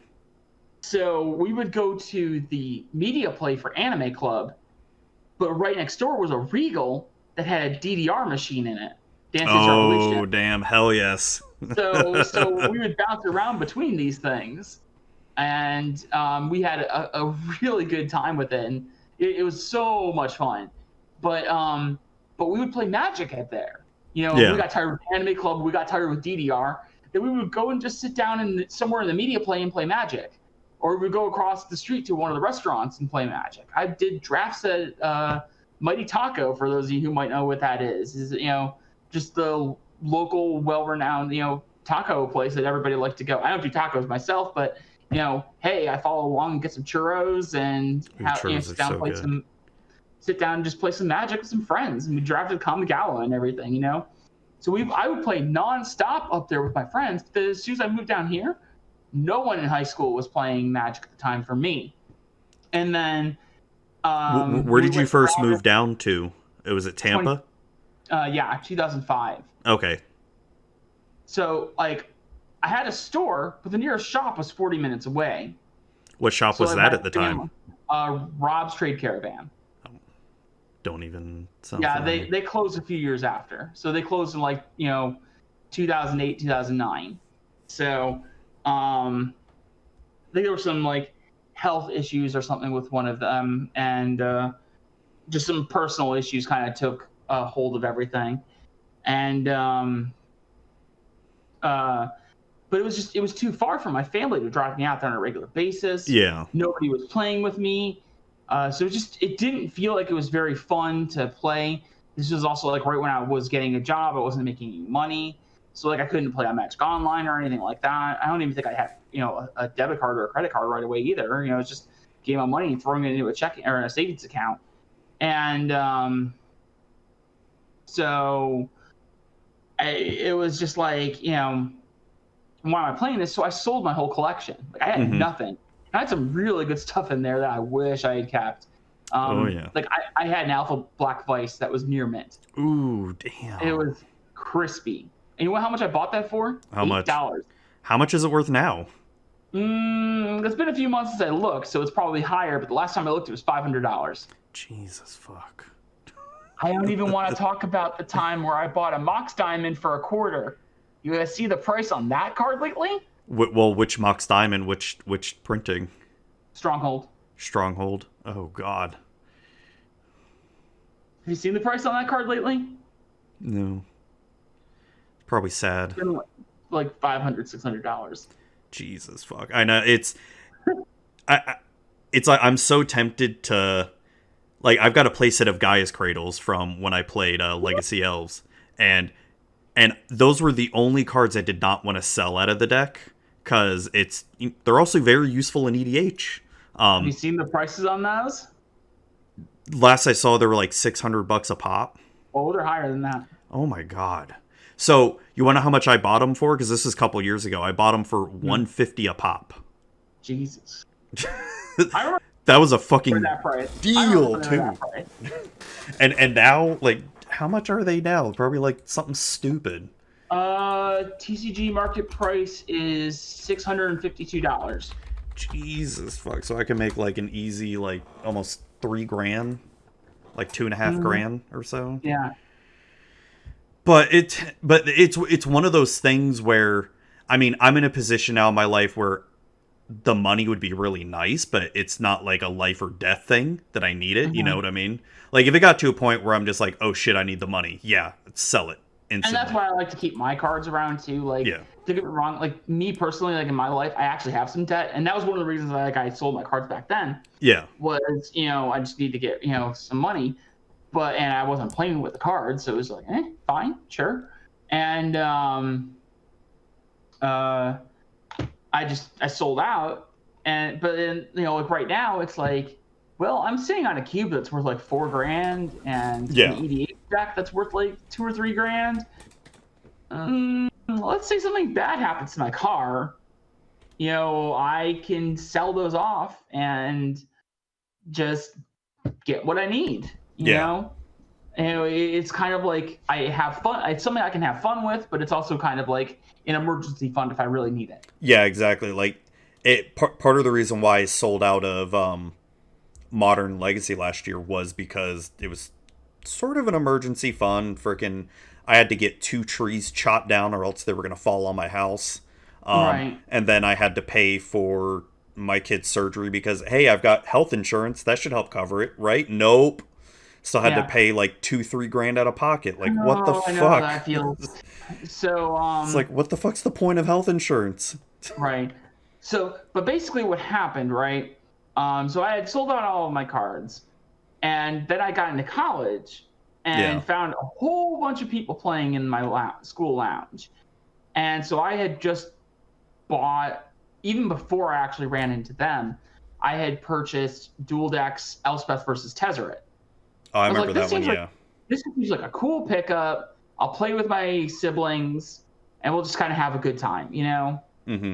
And it's a quick little deck, just a quick little pickup that I could play with my siblings. It's very casual. It's very chill. We'll just have fun, And then my local play group started getting involved, and I picked up the premium deck Slivers. Oh, I remember that, yeah. Yeah, and so that gave me like a nice little thing I could play some 60 card stuff with. But then they quickly introduced me to EDH. I'm like, well, I don't have the stuff to do, slivers or anything like that.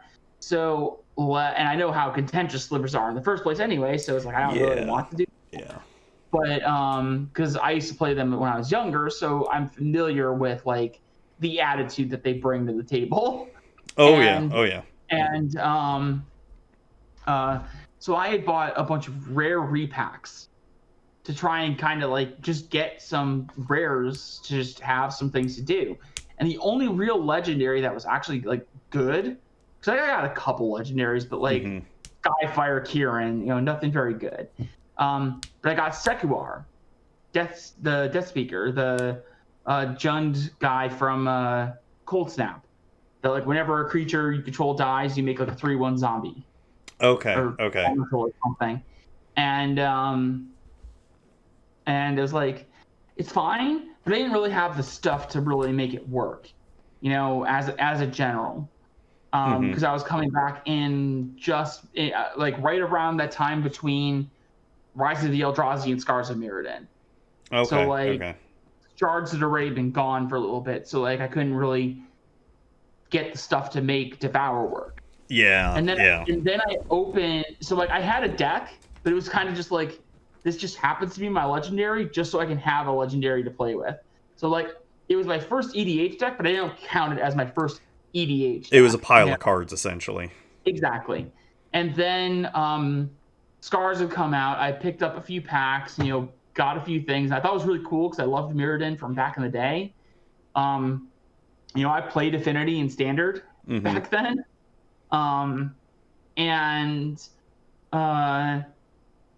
I picked up one of those Walmart Target 3 blister pack things. Yeah.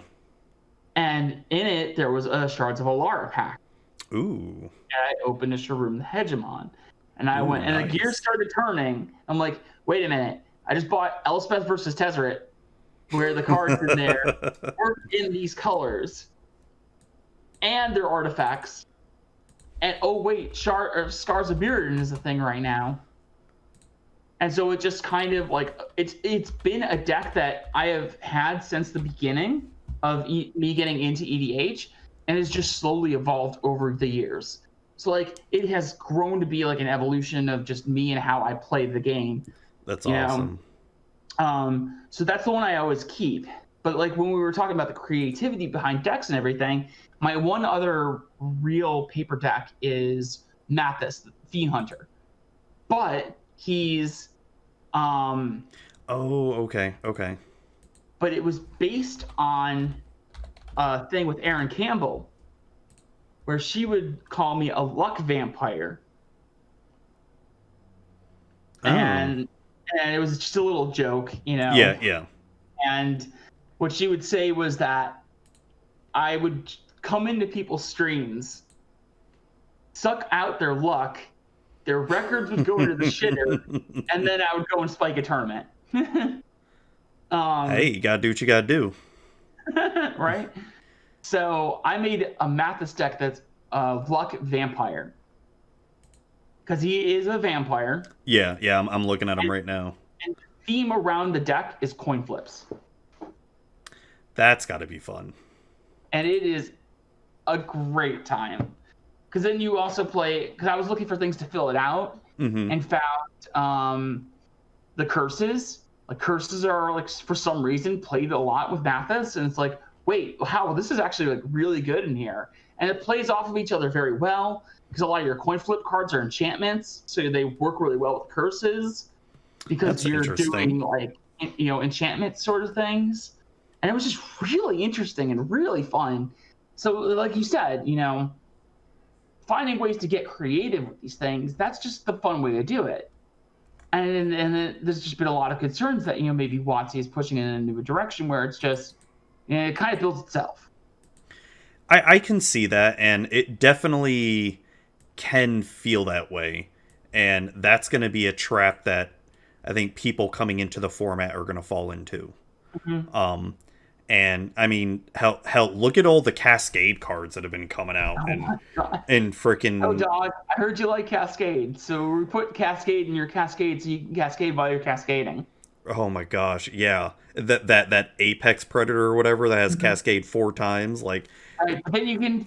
But then they have also provided other spells with other ways to give you Cascade onto that. Right. So you can actually get like 5 or 6 Cascade triggers. So it's just ridiculous. And then what if you cast that and then cascade into like Maelstrom Wanderer? Cascade on top of 4 cascades and Again, adding no another dog. cascade. No dog. Who'd you like Cascade? God, it's so ridiculous, but it's, and I mean, this is to be expected. I mean, this is now like Magic's most popular format. Like, right. It's but for what it's worth, I think Commander Legends is a hit. I think it's a home run. I bought 2 boxes. Like, I cannot wait. Like, I was really close to wanting to buy a case, but I'm getting kind of tired of buying cases of sets. Because I need to buy a box. I'm probably going to actually pre-order my box as soon as I'm off this call. I just opened up a case of Zendikar Rising, and as I'm going through it, I'm like, this might be the last time I ever buy a case, except for the D&D set. Oh my fucking gosh, I gotta buy a case of the D&D set. Mm-hmm. Like, I am so excited about that. Yeah. And, I'm super excited for a lot of these. Commander Legends looks exciting. You know, are there some really strong cards? Yes. Oh, yeah, of course. You know, Jeweled Lotus and Opposition Agent are causing, you know, all kinds of kerfuffles, but it's like, I don't know. Jeweled Lotus isn't even that good. I mean, it's an awesome card. Like, I love that it's basically a Black Lotus for Commander, right? So here's my take on it, okay? It's obviously really strong for competitive EDH, and I think a lot of people who are concerned about the card are looking at it kind of from that vantage point. But realistically, like, the majority of the time, you're just not really doing very much with it. If it, you know, you want it in your opening hand, but if it's not really in your opening hand, you draw it like halfway through the game, it's kind of useless. You've probably already cast your commander at that point, and you know it might be useful at some point. But it could help you cast your commander tax, essentially, right? But you know what it's really good for, I think, and this is what they were going for, right? A couple things. First off, skirting the reserve list.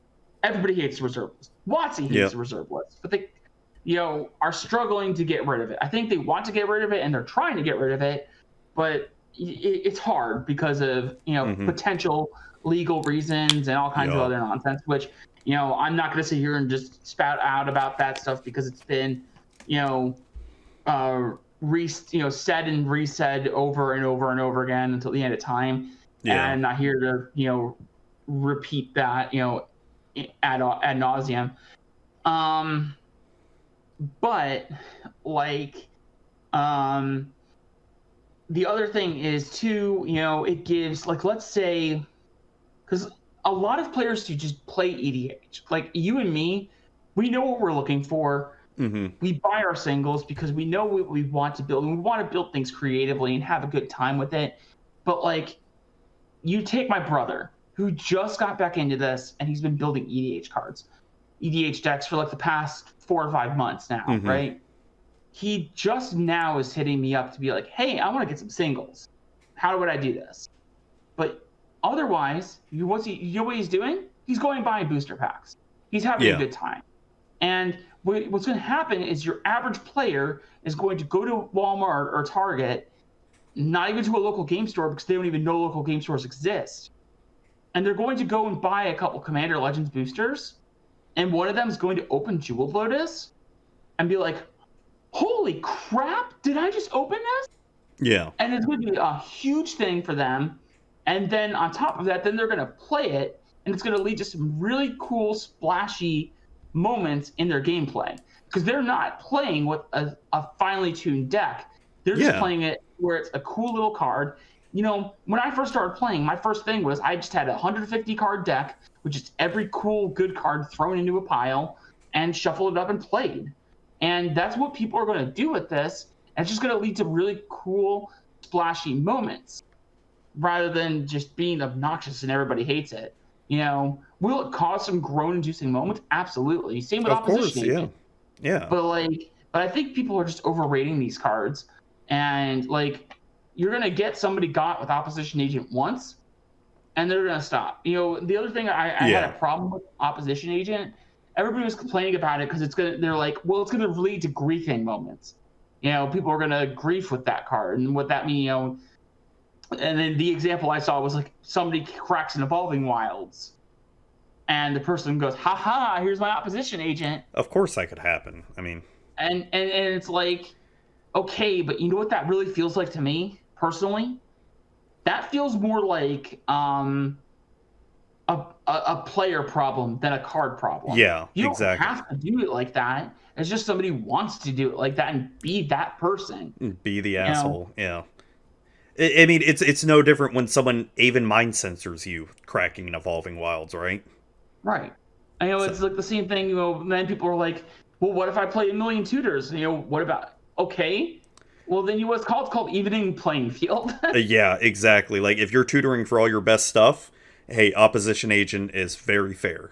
Like I said, I run numerous tutors in my shroom deck Yeah. because I do shenanigan things, but it's a puzzle piece. So you're trying to find all of the pieces for your puzzle that work in such a right way, but also in the interim while you're trying to construct that puzzle, you have to find answers to certain things that your opponents are doing. So it's like you need the tutors here and there, but you're doing it in a way that's varied. You're not always getting the same thing. Yeah. And look, if somebody did it to me, whatever. You know what that also means then? I just don't use those tutors. You Yeah, get exactly. got once, and then you just stop playing tutors. You stop playing. If you have a fetch land, you just don't crack the fetch land. Yeah, exactly. You just stop doing things until somebody draws a removal spell and kills the opposition agent. That's all. Just like Yasharn, like how you can't, activate artifacts or whatever for that if they aren't mana abilities. Same thing. You just wait until someone removes it. Right. So it's annoying, but it's not the end of the world. I mean, I don't know. Like I said, I think what it comes down to is your play group. If you have a good group of people to play with, you're going to be fine. But if you're just playing with the random assholes with pickup games, I'm sorry. That sucks. I've been there. That's why I don't go to LGSs anymore because, I mean, fuck, you're in Florida. How many fucking assholes are here? I mean, I will say, like, Coolstuff Inc. in Brandon is one of the best game stores I've been to. They're fantastic. Like, I'm not gonna lie, like, Stuff in general is like they don't put up with shit either. I love it. Yeah, they're not afraid to kick your ass out if you're being a piece of shit. I am very. I will say I am very proud to work for the company I work for. Yeah. I know a lot of the people involved. I've seen how the stores are run. They're run very professionally. Oh yeah. They're very clean. They look really nice. Like, the only store that I think I've ever been to personally that is nicer looking than a lot of these cool stuff stores. Learn to Play was a good one. It was in the same exact location as the Cool Stuff Brandon location. I don't know if you've ever been to Learn to Play. No, I didn't. No, I haven't. So basically they actually scoped out the location where Cool Stuff Brandon is now, and Cool Stuff liked the location so much they went and bought it after Learn to Play moved out. Oh, okay, cool. Yeah, because that location where the Brandon store is, it's great. I've never been to the one over in Orlando. Yeah, I've been to a bunch of the cool stuffs. I've been to the 3 that were out here. One of them has since closed down, actually. The one off by UCF, but that's it. There's that just makes sense with a lot of things that are happening in the pandemic, frankly. And also the obviously the Brandon store, the Tampa location for cool stuff, and they're just all very well run. They're very clean. They're very professional, and I think and a friendly atmosphere too is the good thing. Apart from maybe that one time at Learn to Play when they used to be, because again, basically Cool Stuff just took it over. Like, it looked the same way. It looked very clean and looked very everything. I wouldn't call it necessarily a friendly environment, but it was, a nicely put together store, and it looked very nice and looked relatively professional. And but the only store that I could really say that I think personally that I've personally been to that is better than those stores is Mox Boarding House in Seattle, which is Card Kingdom store. Yeah, I've never. I want to go. I've seen the pictures. It looks fucking amazing. Seen the pictures, right? Yeah, it looks amazing. It is as nice as it looks. Yeah, and I think the only other store that I've been to that I can think of that was really nice, not here in Florida, but But it was up in Georgia, like during the when I met you at GP Atlanta again. That night, like I think it was right before you came up. My buddy and we went to was it Gigabytes Cafe or something and that store was like, holy shit, it was super friendly. Like it was huge. Right. They had more what was it? I think it was Warhammer or Star Wars players than I've ever seen before.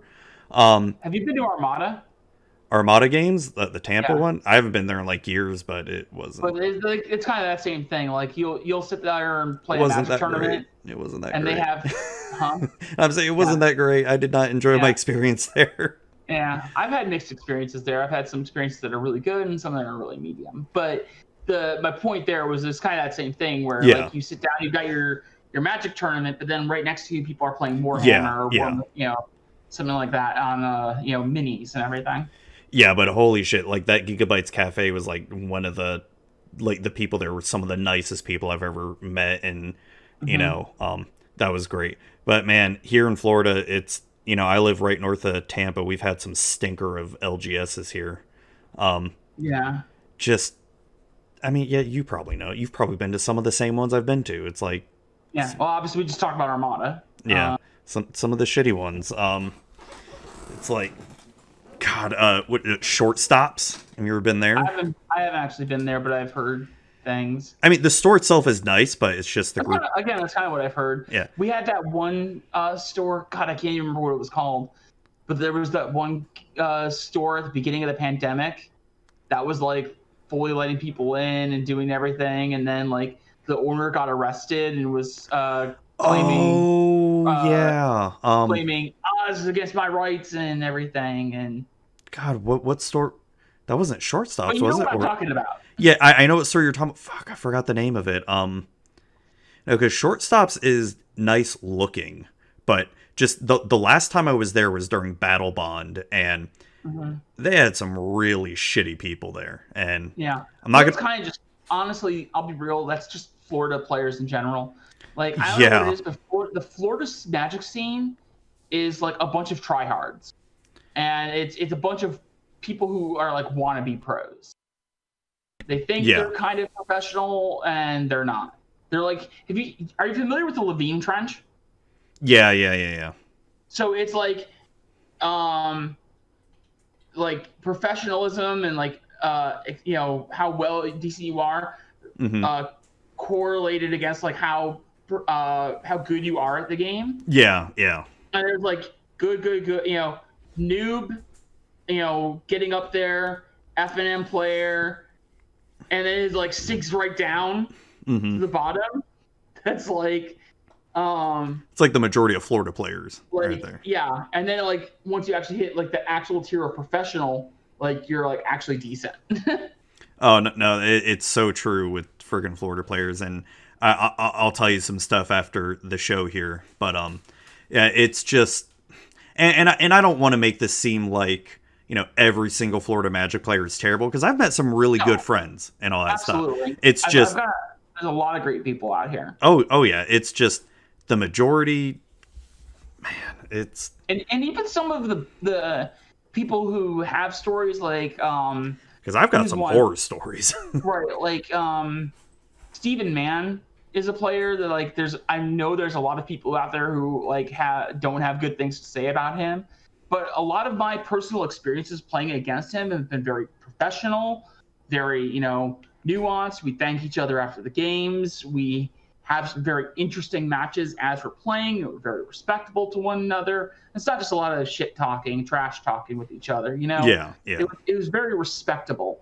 And again, when you're playing against those actual like kind of more like serious players, you can really start to see that there's a very like we're here to play and like be and play at that higher level of Magic, but we're also like, oh wow, we just had an incredible game. We all can recognize that we had an incredible game, and we'll sit there and talk about that for like 20 minutes until the next round starts. Oh yeah, how great the round was. But then you get to like an F&M and just oh boy. Oh my god, like I got to a point to where I got so sick and tired of the F&M tryhards where it's like, I'd bring a new deck to F&M and like, okay, I want to try it out, and like, oops, I made a mistake. Do you mind if I take it back? No, you can't do that. I'm like, dude, it's fucking F&M. But if they made a mistake, I'd be like, no, you and they try to take it back. They throw a fucking shit fit. Yeah. I heard a lot of talk about, because Tampa had a very strong legacy scene for a long time. Mm-hmm. And it started in Armada. Armada kind of let it go a little bit, and then it moved over to Coolstuff. And then it was a very friendly environment. People brought decks, but it was like everybody kind of did their own thing and had a good time with it. So you could kind of play whatever and learn against each other's decks, and it was a fun experience. But then people realized that people weren't like playing at their most serious at these legacy events because they were just trying to be chilling. People who have legacy decks are usually functioning adults who are respectful to each other, right? And that's why, there's a lot of legacy players have a rep for being like very elitist, but a lot of times when you actually go to like an Eternal Weekend or some major legacy event, and people are very respectful of each other. They're very professional. That's always been my experience with legacy players. Right, legacy players are great. Even vintage players are like that too. They just want you to have fun. They really just want you to play the format. They want people in the format. All right, so they want to be fun, making it a welcoming experience. But then what happened was some of those try-hard players realized that like everybody was kind of soft. It was kind of soft. And so they finally built, like top-tier legacy decks, brought them in and just curb-stomped everybody. And then guess what? People stopped showing up to legacy, and legacy stopped happening locally. Yep. So doesn't surprise me. Yeah. But there's also like that's partially why like the Southeast Florida region specifically is well known for having like a higher density of judges than like any other area. At least in like the States. Like it's a very high density of judges out here. Wow, I didn't know that. That's crazy. Yeah. And the thing that I also remember, like, so most of my experiences like in North Florida, or not North Florida, but north of Tampa, like Hernando, Pasco County, and some Pinellas. And there used to be a lot of limited players around here too, and I feel like the past couple of years that's died out too. It really has. I've heard a lot of that too, and I remember that all the time. I used to go to. Did you ever know Anthem Games? Anthem Games. It sounds familiar. Where was it? It was in like the Tampa, Northdale area. Okay, yeah, I don't think I've ever been there, but I think I know where you're talking about, though. It was like off of Ehrlich Road. Okay, yeah, I know where you're talking about. I've never been there. And yeah, it went under around the release of Fate Reforged. Yeah. But I had been going there for like 4 or 5 years. It was a very enjoyable experience. But you could always count on draft firing every single week there. Yeah. Learn to play, same thing. You could draft every single week, always fired. And now it's like, I mean, obviously now nothing's firing because of the pandemic. But like before the pandemic, like drafts just wouldn't fire anymore. Oh yeah, like it'd be impossible to get a draft to fire. I remember, there was a store in Pasco County called Yancey Street Comics. And then it broke off into what they call E&D Games. And the store owner, Dave, like probably one of the best guys I know.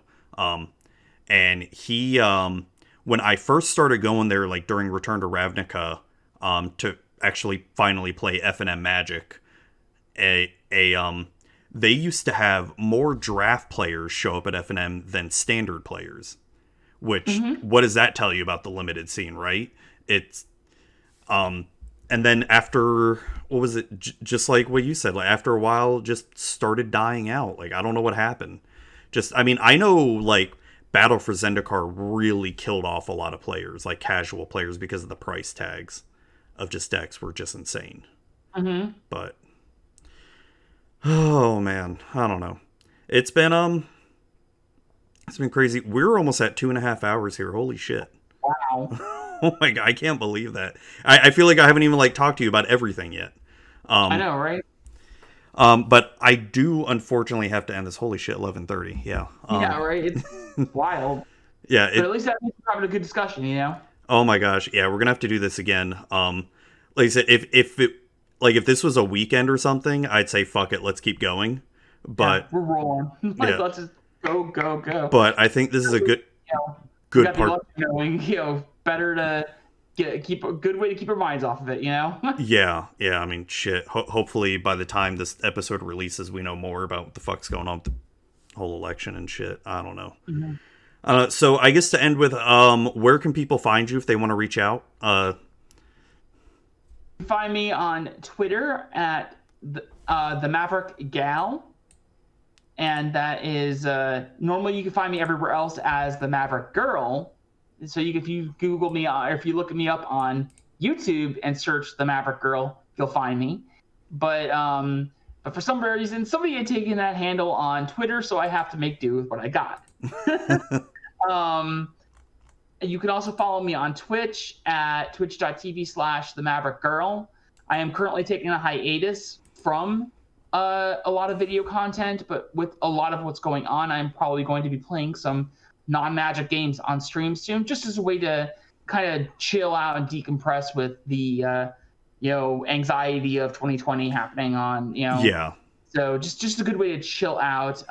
That's what I've been trying to do at least once a week. Like, yeah, I've been playing Legend of Zelda. Frankly, if I wasn't here with Zuby doing this recording, I would probably be streaming Sonic Adventure 2 Battle. I was intending to do that yesterday. Ooh, okay. And it just didn't pan out. So just something nice, chill, having a good time. If you want to come hang out and do that.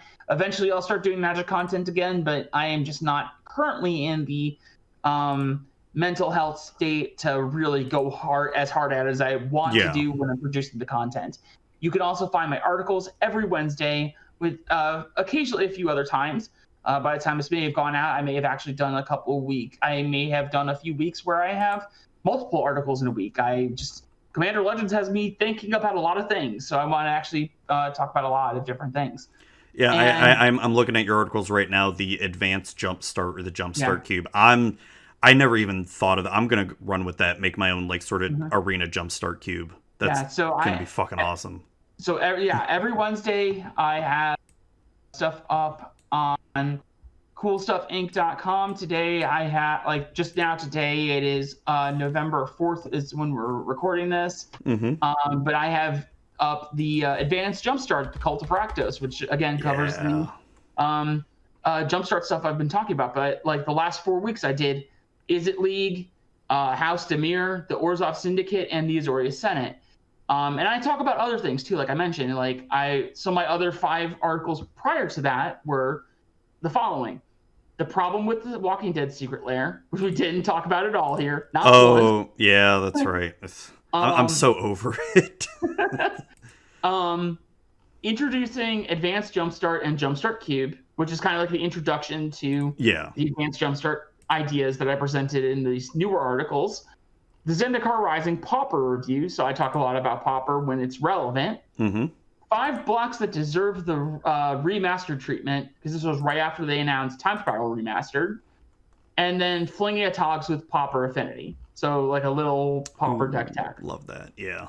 So, I just cover a lot of things. I've also been doing a lot of EDH stuff. You're going to find me doing some more Commander content soon with Commander Legends. I really want to talk about, I want to do a deck list with Kamal and Jessica. Because I was actually a very big fan of Odyssey and Onslaught block. As you might actually see behind me, I actually have the Odyssey block books right there on my bookshelf. So, I was a big fan of that era. That was when I really, really got into the lore. So I really want to do stuff with that. And there's other things too, like we got Hans. Yeah, that's right. You can't tell me to not Rule 0 partner onto Hans and Safi. Right. You just can't. You have to. It's I don't make the rules.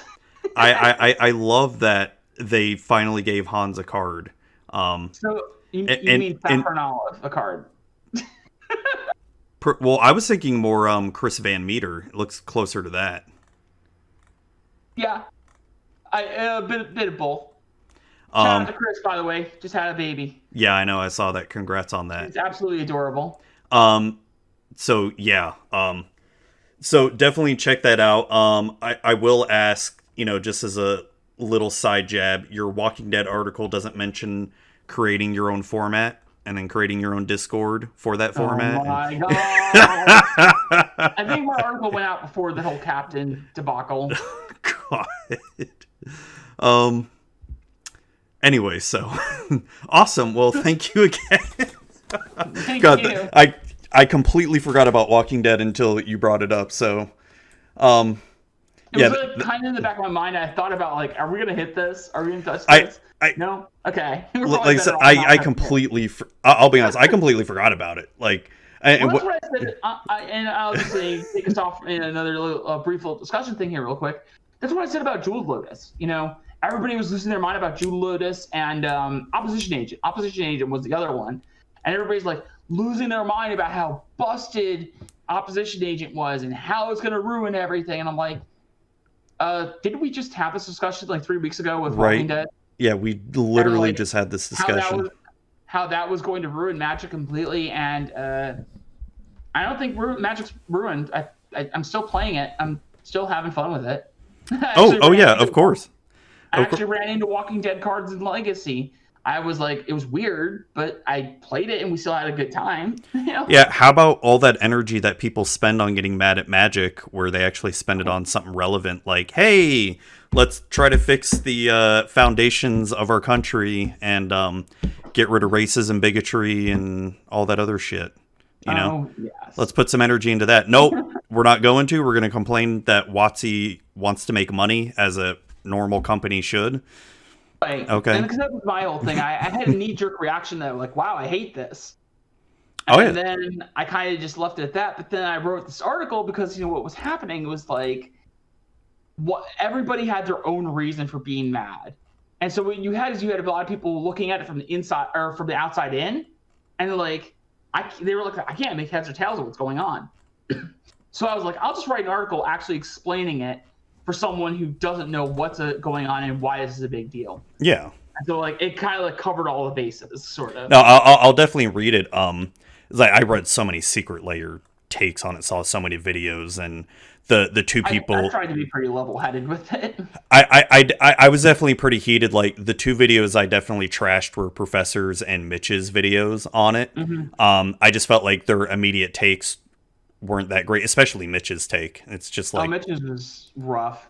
And I understood where he was coming from, but he presented it in such a rough way. Professor, I was a little more in agreement on with the problems of it, but I think it was definitely a little doomsday in a way. Yeah, I didn't really like that. And just to reiterate, I've said this before on the show, even on Magic for Normies, I do not like this. I do not plan on supporting this.